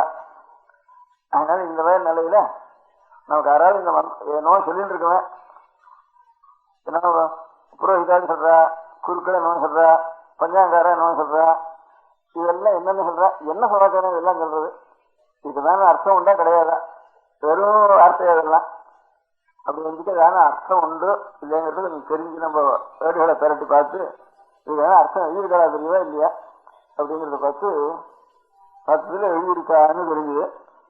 ரொம்ப கஷ்டப்பட்டு 4 வேதம் இருக்கு, நிறைய 4 வேதம்னா கணக்குலாம் இருக்கு, ஒவ்வொன்றும் நட்டு பண்றதுக்கு 10 வருஷம் இருக்கு. அப்படி 4 வேதம் அதுக்குள்ள கிளைகள் சொன்னீங்க என்ன 5-6 வேதம் இருக்கு. இப்போ இருக்கிறதுல 6-7 வேதம் இருக்குன்னு சொல்லலாம். அந்தந்த வேதத்தை சேர்ந்தவா சில குடும்பங்கள் இருக்கா, ஒவ்வொரு வேதத்தையும் சேர்ந்தவா ரிக்வேதம்னு ஒன்றும், எதிர்வேதத்துல 2 சுக்லகிரேதம் கிருஷ்ணகிரேதம் மட்டும். அந்த சுக்லகிரேதத்திலேயே 2 காண்டம் மாத்தியந்தினம் மட்டும். தெற்க மாத்தியந்தினால் கிடையாது, மகாராஷ்டிர தேசத்துலேருந்து மாத்தியந்தினால் ஆரம்பம் மாத்தியந்தின சர்ச்சைங்கிறது. தெற்க இருக்கிற சுக்லகிரேதக்காரெல்லாம் காண்ட சாகியை சேர்ந்தவா. காண்டம் மாத்தியந்தினம் 2 தான் இருக்கு சுக்லகிரேதத்தில் இருக்கு. அவளே தெலுங்கு நாட்டிலும் இருக்கா, கன்னட நாட்டிலும் இருக்கா சுக்லகிரேதா. இந்த தெலுங்கு நாட்டம் கன்னட நாடு தமிழ்நாடு 3 இருக்கிற சுக்லகிரேதா காண்ட சுக்லகிரேதான்னு சொல்லி, அதே சுக்லகிரேதா மகாராஷ்டிர வனபாகத்திலையும் குருகுல தேசத்திலையும் இந்துஸ்தான் தேசத்திலையும் பங்காள தேசத்திலையும் ஒடியா தேசத்திலையும் ஒடிசா தேசத்திலையும் இங்க இருக்கிறவர்களுக்கெல்லாம் மாத்தியந்தின சுக்லகிரேதம்னு வருது. காரணம் மாத்தியந்திரம் 2 ரிக்வேதம் 1, கிருஷ்ணகிரேதம் இந்த நாட்டில் இருக்கிற கிருஷ்ண அதிகமா இருக்கிறது கிருஷ்ணகிரேதம் 1 2, காரண சுக்லகிரேதம் 1, மாத்தியந்தின சுக்லகிரேதம் 1, ரிக்வேதத்துல 4 ஆச்சு. இப்போ அப்புறம் சாமவேதத்துல நம்ம நாட்டுல 2 இருக்கு. கௌசுவம்னு ஒரு சாமவேதம், தலவகாரம்னு ஒரு சாமவேதம். இந்த தலவகாரங்கிற பேரு பழைய நச்சினார்சிங்கர் அப்புறம் தேவாரக்காரா ஆழ்வார்காரா எல்லாரும் எழுதியிருக்கா. இந்த தலவகாரங்கிறத நமக்கு தலவகாரம்னா என்ன பிராமணனுக்கே புரியல. இப்போ தலவகாரம்னா என்ன பிராமணனுக்கே புரியாது, அவளுக்கு அந்த நாள்ல புரியல. நச்சினார்சிங்கருக்கு அதுக்கு முந்திருக்கணும் சங்கனெல்லாம் வந்திருக்கு தலவகாரம், அதுக்கே அர்த்தம் புரியல. அவர் எப்போது வியாசர் வேதத்தை பிரிக்கிறதுக்கு முந்திருந்த வேதம் சொல்லிட்டு போயிட்டாரு. ஆனா இன்னும் தலவகார வேதம் இருக்கு, அத்தியானம் பண்றதா இன்னும் இருக்கா. மலையாள தேசத்துலயும் இருக்கா, நம்ம நாட்டிலயும் கொஞ்சம் இருக்கா, தமிழ் தேசத்துலயும் கொஞ்சம் இருக்கா, சோழ நாட்டுல இருக்கா, இதுலயும் பாண்டி நாட்டிலும் இருக்கா, சொல்பமா இருக்கா. கலவகாரக்காரர் இப்பவும் இருக்கா. கலவகாரம் இப்ப இல்லைன்னு சொல்லிட்டாரு 700 அந்த நாள்லயே அவருக்கு புரிஞ்சா தெரியல.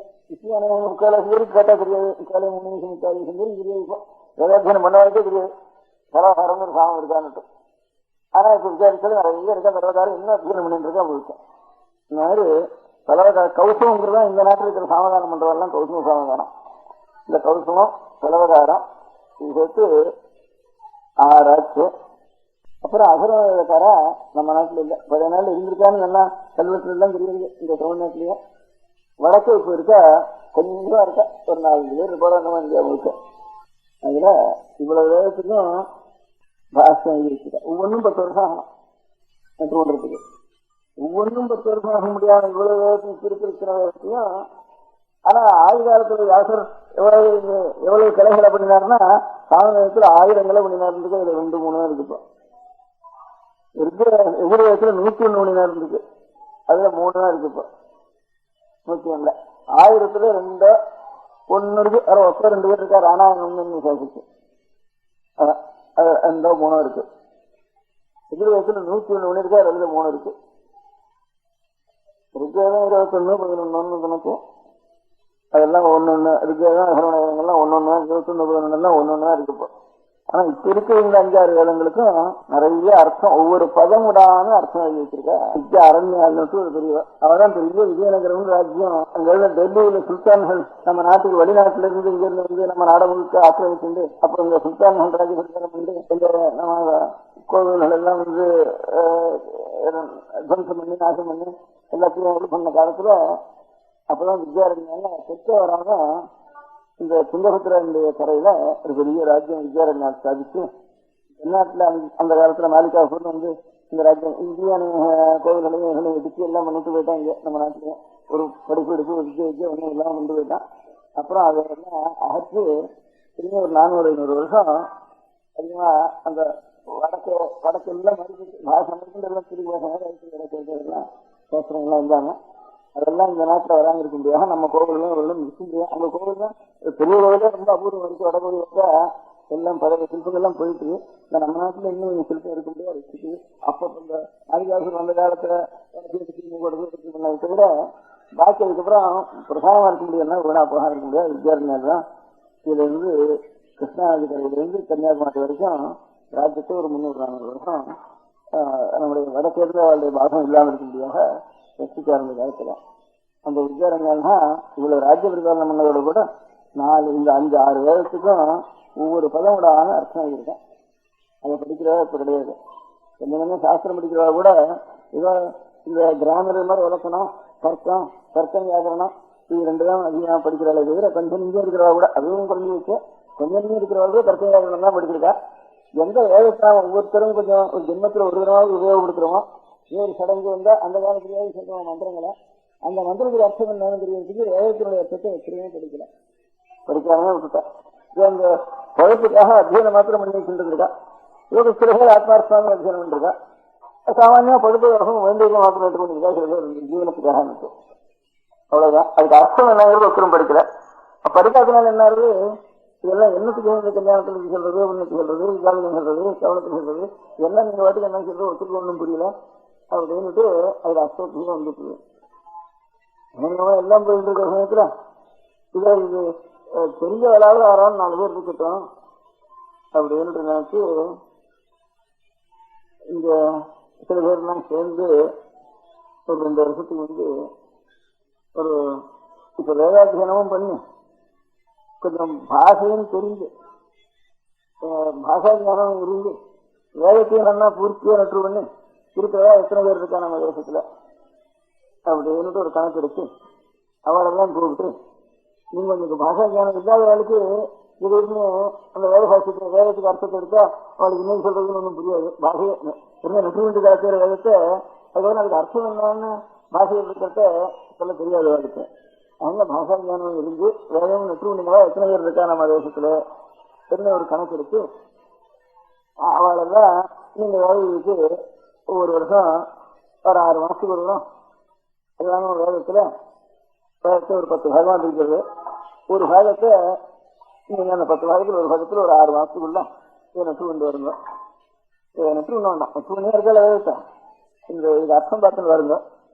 அப்புறம் அவளுக்கு பரிசு வைக்கலாம் அப்படின்னு சொல்லிட்டு அப்புறம் அவளுக்கு வேற அழகா ஏழைகள் குடும்பத்துக்கு ஜீவனுக்கு கஷ்டப்பட்டு வைத்தியத்துக்கு போயிட்டுக்கிறவா, வேற எங்கேயானு உத்தியோகம் பண்ணிட்டு அங்க போயிட்டுக்கிறவா. இப்படி அழகா உற்பத்தி உள்ளவளுக்கு வேதாத்தியம் இருக்காது, வேதாத்தியம் உள்ளவளுக்கு உற்பத்தி இருக்காது.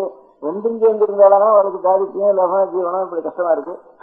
அப்படி கஷ்டமா இருக்கிற காலத்துல அவ என்ன பண்ணா அதுல ஒரு 100 பேர் கிடைச்சா நாங்க ஏதாவது படிக்கிறோம்னுட்டு இருந்தாலும் அவளுக்கும் ரொம்ப தாங்க கஷ்டமும் முடியல.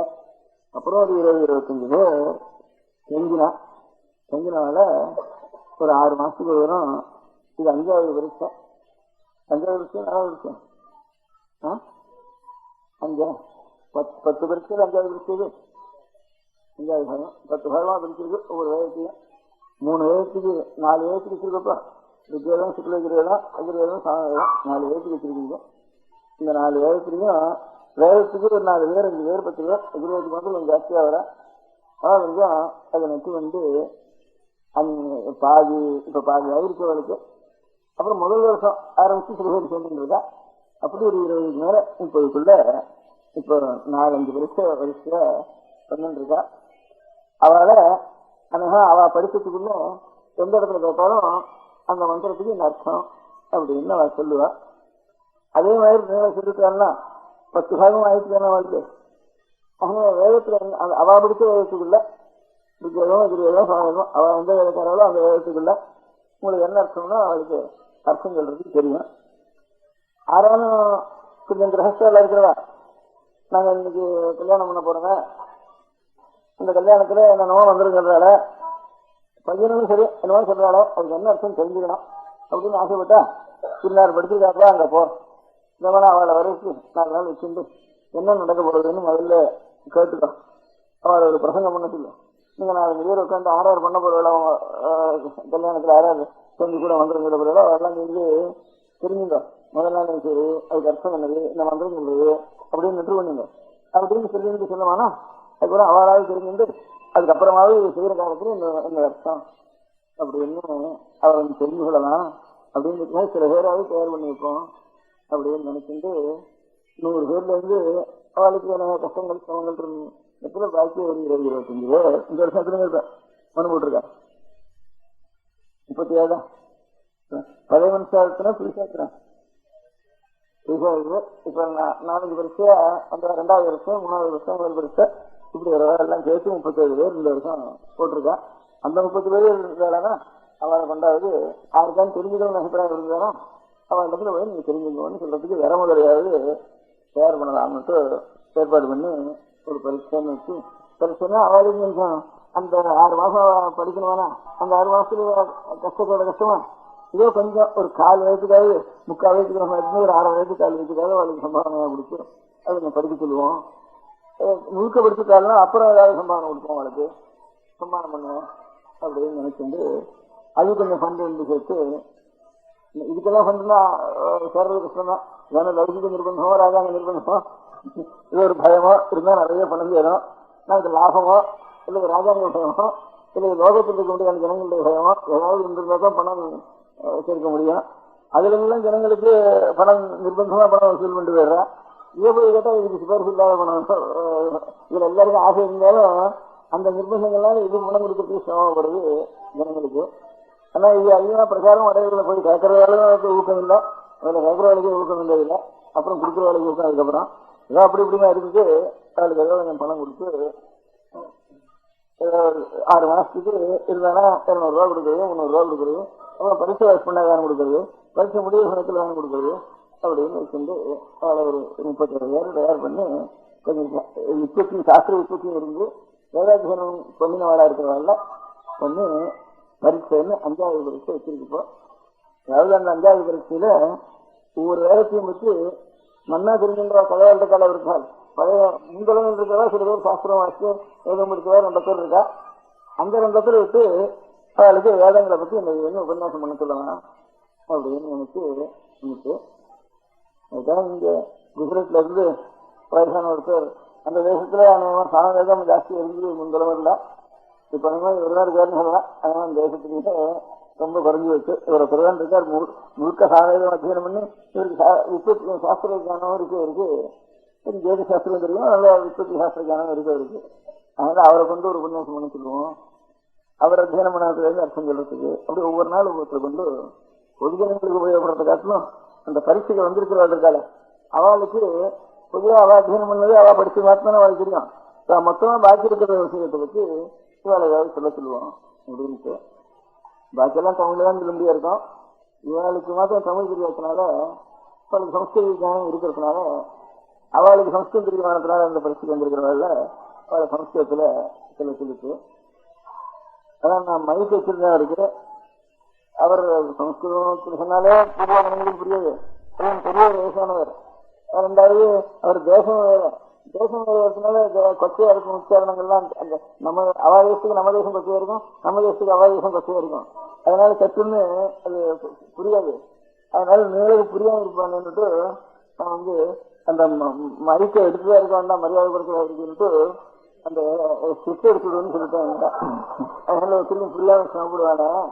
அப்புறம் ஒரு 10-20 பேரை அந்த என்க்ளோசர்ல உட்காந்துட்டு அவள் அந்த பரிசுக்கு வந்திருக்கலாம்னால அவளுக்கு கிட்ட வந்து கேளுங்க அப்படின்னு சொல்லி சொன்னேன். அதனால அவர் பெரியவர் அவருடைய அனுபவத்துல அந்த தேசத்துக்குள்ள ஒருத்தர் 2 பேர் தான் இவரு பூர்ணமா அத்தியானம் பண்ணவா இருக்கா. அதனால அவர் தான் அந்த தலைமுறையில பெரியவர்ல அவர் தான் அந்த தேசத்துல இருக்கிற இந்த தலைமுறையில. அதனால அவரை கொண்டு இன்னைக்கு உபன்யாசம் பண்ண சொல்லிட்டு அதனால முக்கிய உத்தேசம், அதாவது என்ன சடங்குகள் எல்லாம் பண்றவன், அதனால என்ன பண்றோம், அதுக்கு அர்த்தம் என்ன அப்படின்னு இவருக்கு தெரிந்து கொள்ள வேணும்னு ஆசை இருந்ததானே அதுக்காரானும் நாம் தயார் பண்ண வேண்டியது நம்முடைய கடமை அப்படின்னு ஒரு 2-3 வருஷத்துக்கு முன்பு ஒரு 5-6 பேர் சேர்ந்து கொஞ்சம் பணம் கேட்டு வச்சு அந்த பணத்துல இருந்து வர வருமானத்துல இருந்து கொஞ்சம் ஒரு 37 பேரையாவது நம்ம தேசத்துல யாருக்கான தெரிஞ்சுக்கணும்னு ஆசை இருந்ததுன்னா அவளுக்கு சொல்றதுக்காக இந்த இடத்துல போ, இல்லது இன்னொரு வயசுல வந்து வீட்டுல உட்காந்து வச்சு கேட்டுட்டோம் அப்படின்னு சொல்றதுக்கு உபயோகப்பட்டோம் அப்படின்னு மூலதனமா அதுக்கு வேதசாஸ்திர பரீட்சைன்னு பாஸ்கர்னா அர்த்தம். அர்த்தம் சொல்றதுன்னு நம்ம கொஞ்சம் உயர்ந்த நூலாக இருந்தா அதுக்கு அர்த்தம் சொல்றதுக்கு உரைகளுக்கு பாஸ்கர்னு பேரு.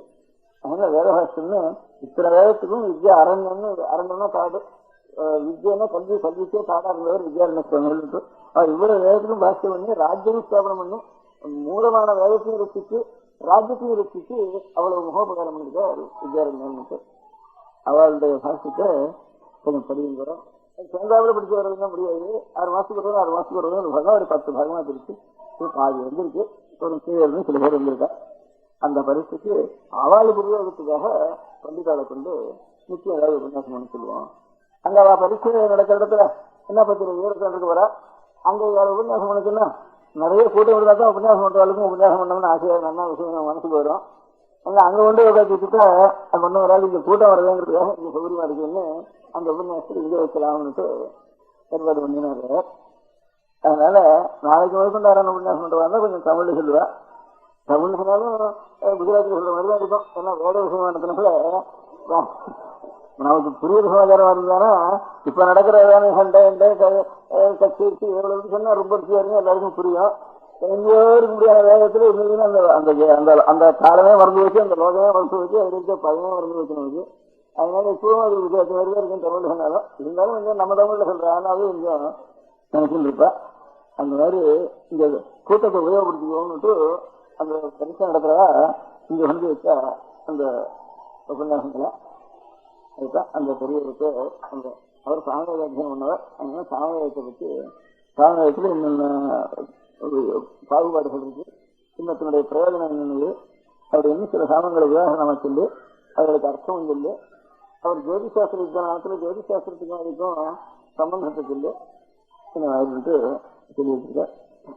அதனால நம்ம நாடு இமயமலை முதற்கொண்டு கன்னியாகுமரி வரைக்கும் ஒரு ஒற்றுமையோடு இருக்கிறதுக்கு வேதம் தான் மூலம். அதனால சைவத்துல பெரியார்களா இருக்கிறதெல்லாம் பரமசிவன் சொல்றப்ப வேத முதல்வனைன்னு சொல்றா.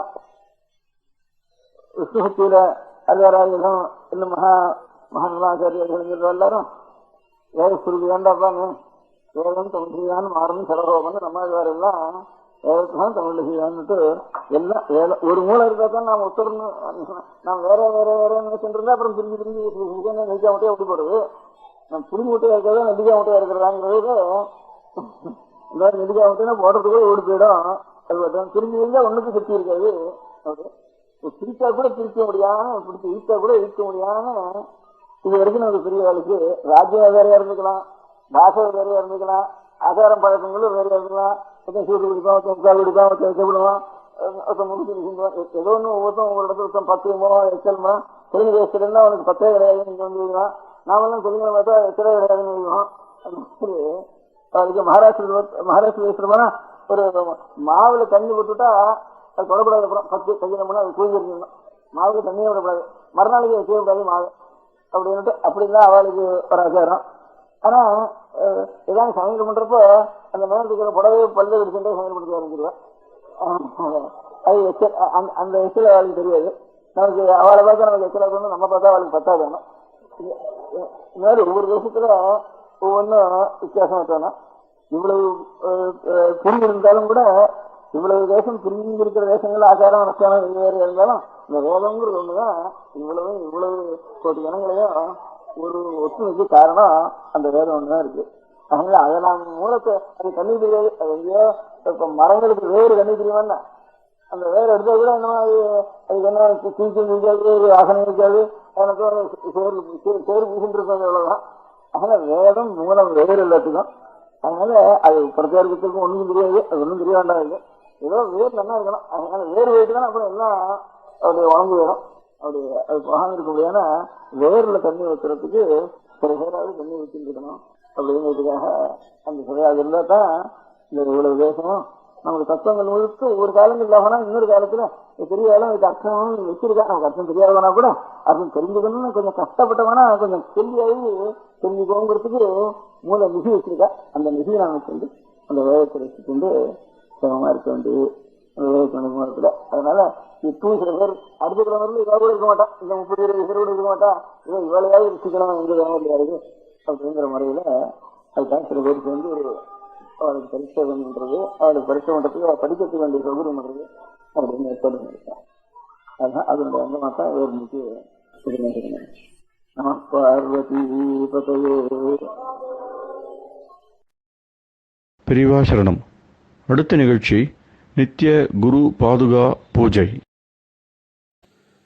शुक्लां भरदरं विष्णुं शशिवर्णं चतुर्भुजं प्रसन्नवदनं ध्यायेत् सर्वविघ्नोपशान्तये. ममोपात्त समस्त दुरितक्षयद्वारा श्री परमेश्वर प्रीत्यर्थं गुरुप्रसाद सिद्ध्यर्थं गुरुप्रीत्यर्थं गुरुपादपूजाम् अद्य करिष्ये. गुरुब्रह्मा गुरुर्विष्णुर्गुरुर्देवो महेश्वरः गुरुः साक्षात् परब्रह्म तस्मै श्रीगुरवे नमः. अपारकरुणा सिन्धुं ज्ञानदं शान्तरूपिणं श्रीचन्द्रशेखरगुरुं प्रणमामि मुदान्वहम्.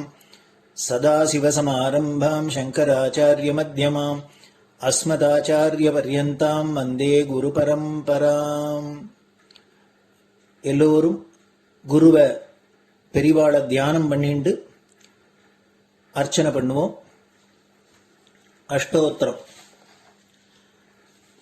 பெரியவா அஷ்டோத்திரம் பல அஷ்டோத்திரங்கள் இருக்கு. அதுல எளிமையா சுலபமா எது இருக்கோ அதை நான் இப்ப சொல்றேன். எல்லோரும் இதை கேட்டுண்டு திருப்பி சொல்ல முடிஞ்சுபா சொல்லி சொல்லி பெரிவாளுக்கு பாதத்துல ஒவ்வொரு புஷ்பத்தை அர்ச்சனை பண்ணலாம். ओम श्री कांची कामकोटि पीठाधीश्वराय नमः. श्रीमच्चंद्रशेखरेन्द्र सरस्वती गुरुभ्यो नमः. सन्यासाश्रम शिखराय नमः. काषाय दंडधारिणे नमः. सर्वपीठापहारिणे नमः. स्वामिनाथ गुरवे नमः. करुणासागराय नमः. जगदाकर्षण शक्तिमते नमः. सर्वचराचर हृदयस्थाय नमः. ओम भक्त परिपालक श्रेष्ठाय नमः. धर्म परिपालकाय नमः. श्री जयेन्द्र सरस्वत्याचार्याय नमः. श्री विजयेन्द्र सरस्वती पूजिताय नमः. शिवशक्ति स्वरूपाय नमः. भक्ताभीष्ट प्रदायकाय नमः. ब्रह्मण्य पोषकाय नमः. ब्रह्म विष्णु शिवैक्य स्वरूपाय नमः. कांची क्षेत्रवासाय नमः. कैलाश शिखरवासाय नमः. स्वधर्म परिपोषकाय नमः. चातुर्वर्ण संरक्षकाय नमः. लोकरक्षण संकल्पाय नमः. ओम ब्रह्मनिष्ठापराय नमः. सर्वपापहराय नमः. धर्मरक्षक संतुष्टाय नमः. भक्तार्पितधन स्वीकर्त्रे नमः. सर्वोपनिषत् सारज्ञाय नमः. सर्वशास्त्रगम्याय नमः. सर्वलोक पितामहाय नमः. भक्ताभीष्ट प्रदायकाय नमः. ब्रह्मण्य पोषकाय नमः. नानाविध पुष्पार्चितपताय नमः. रुद्राक्ष क्रीडधारिणे नमः. भस्मोद्धूलित विग्रहाय नमः. सर्वज्ञाय नमः. सर्वचराचर व्यापकाय नमः अनेक शिष्य परिपालकाय नमः मनश्चाञ्चल्य निवर्तकाय नमः अभयहस्ताय नमः भयापहाय नमः यज्ञपुरुषाय नमः यज्ञानुष्ठान रुचिप्रदाय नमः यज्ञसम्पन्नाय नमः यज्ञसहायकाय नमः यज्ञफलदाय नमः यज्ञप्रियाय नमः उपमानरहिताय नमः स्फटिकतुलसीरुद्राक्षहारधारिणे नमः चातुर्वर्ण्यसमदृष्टये नमः ऋग्यजुस्साम अथर्वणादि चतुर्वेद संरक्षकाय नमः दक्षिणामूर्तिस्वरूपाय नमः जाग्रत् स्वप्न सुषुप्ति अवस्थातीताय नमः कोटिसूर्यतुल्य तेजोमय शरीराय नमः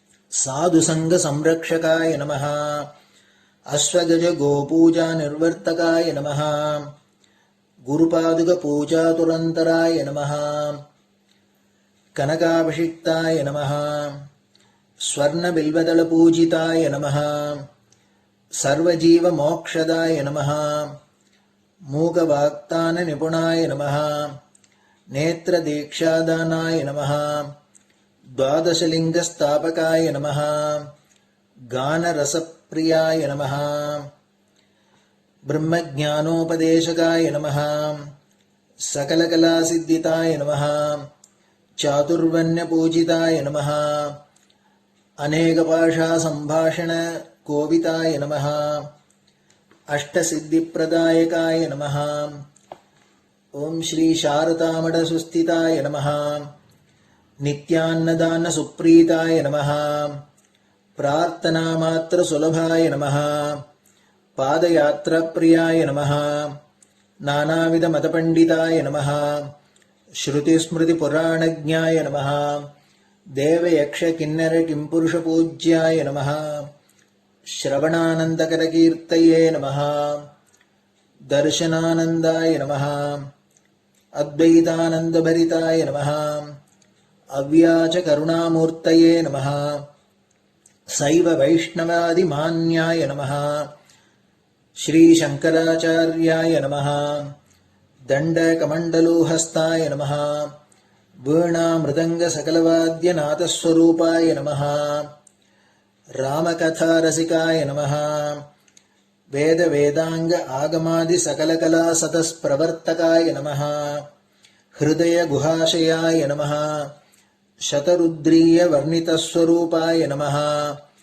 केदारेश्वरनाथाय नमः अविद्यानाशकाय नमः निष्कामकर्मोपदेशकाय नमः लघुभक्तिमार्गोपदेशकाय नमः लिंगस्वरूपाय नमः सालग्रामसूक्ष्मस्वरूपाय नमः कालड्यां शङ्करकीर्तिस्तम्भनिर्माणकर्त्रे नमः जितेन्द्रियाय नमः शरणागतवत्सलाय नमः श्रीशैलशिखरवासाय नमः डमरुकनादविनोदाय नमः वृषभारूढाय नमः दुर्मदनाशकाय नमः आभिचारिकदोषहर्त्रे नमः मिताहाराय नमः मृत्युमोचकशक्त्याय नमः श्रीचक्रार्चनतत्पराय नमः दासानुग्रहकारकाय नमः अनुराधानक्षत्रजाताय नमः सर्वलोकख्यातशीलाय नमः वेङ्कटेश्वरचरणपद्मषट्पदाय नमः श्री महात्रिपुरसुन्दरी समेत श्री चन्द्रमौळीश्वर पूजाप्रियाय नमः श्रीमच्चन्द्रशेखरेन्द्र सरस्वती सद्गुरु परब्रह्मणे नमः गुरुभ्यो नमः परमगुरुभ्यो नमः परमेष्टिगुरुभ्यो नमः परात्परगुरुभ्यो नमः गुरुपरम्पराभ्यां नमः गुरुपादुकाभ्यां नमो नमः. அடுத்தது ஊதுபத்தி இருந்தா அதை காமிச்சு தூபம், நெய் தீபம் இருந்தா காமிச்சு அதை நெய் தீபம் தீபம் காமிச்சுட்டு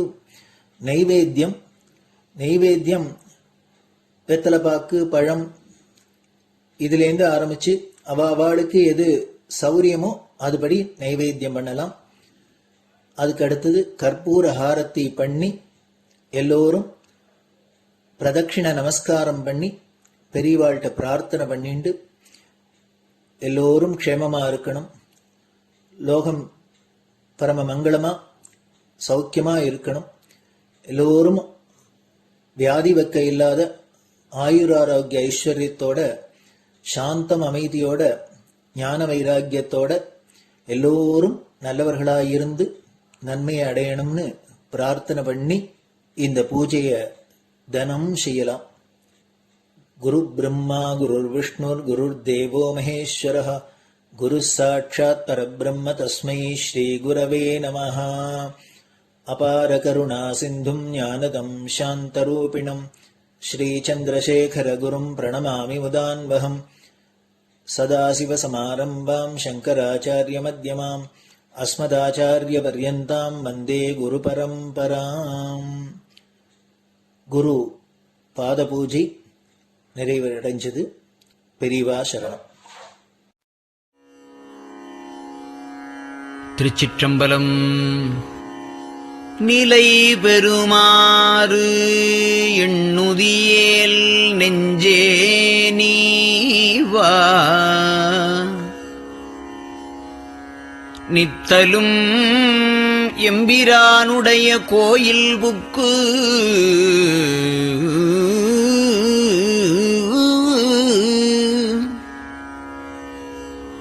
புலர்வதன் முன் அலகிட்டு மெழுக்குமிட்டு பூமாலை புனைந்து ஏத்தி புகழ்ந்து பாடி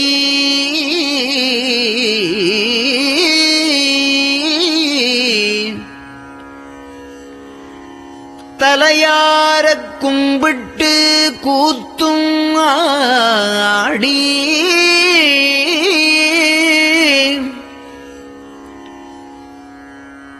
சங்கரா ஜய போற்றி போற்றி என்றும்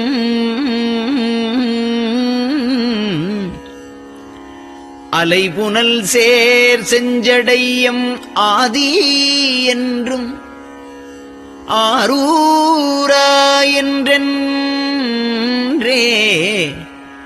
அலரானில்லே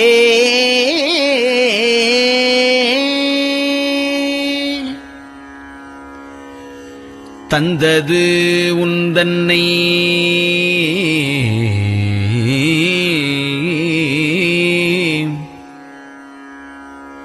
கொண்டது எந்தன்னை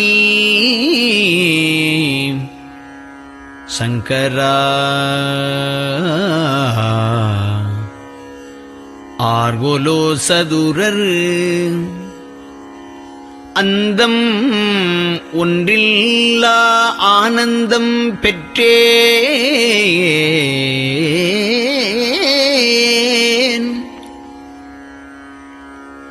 யாது நீ பெற்றது ஒன்று என்பால் சிந்தையே கோயில் கொண்டயம் பெருமான் திருப்பெரும் துறையுரை சிவனே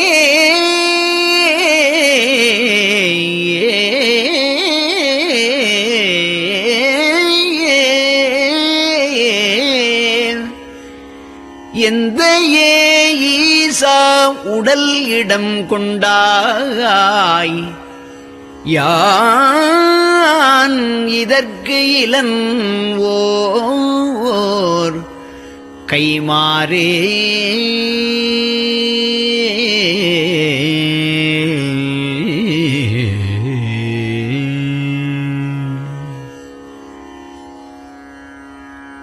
அன்னநடையார் அமுத மொழியார் அவர்கள் பயில் தில்லை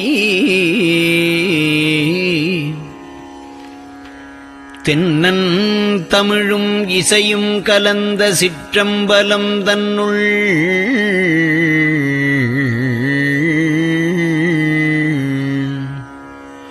பொன்னும் மணியும் நிறந்த தலத்து புலித்தோல் பியர்க்கிட்டு மின்னின் இடையாள் உமையாள்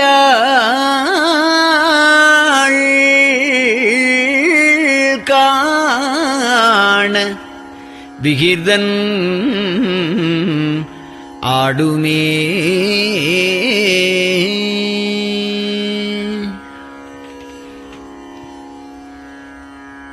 நெட்டையிலா உடல் நீத்து என்னை ஆண்ட நிகரிலா வண்ணங்களும்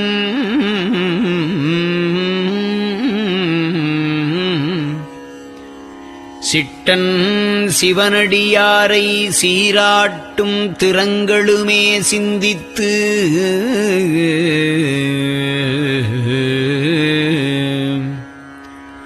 அட்டமூர்த்திக்கு என் அகம் நெகவூரும் அமிழ்தனுக்கு ஆலநீழற்பட்டனுக்கு என்னை தன்பாற்படுத்தானுக்கே பல்லாண்டு குருதுமே.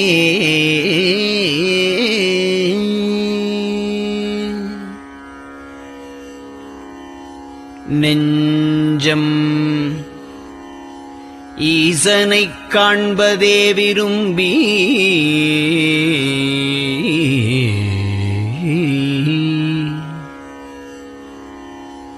நிரந்தரம் திருவாக்கினில் நிகழ்வது அஞ்செழுத்துமே ஆக ஆளுடைய அம்மை செம்மலர் கைகுவித்து அருளி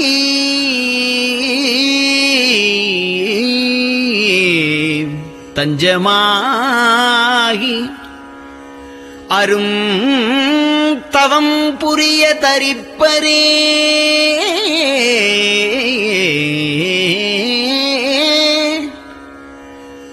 அவள் தனிப்பெரும் கணவர்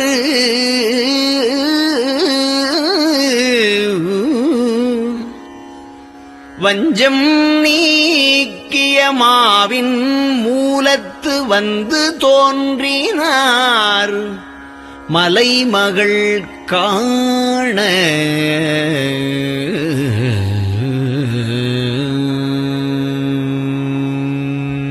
திருச்சிற்றம்பலம்.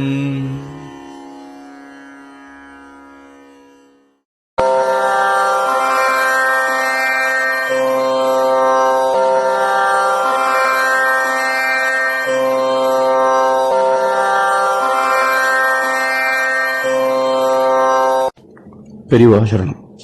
பெரியவா வானொலியின் காலை நிகழ்ச்சிகள் இத்துடன் நிறைவடைகின்றன.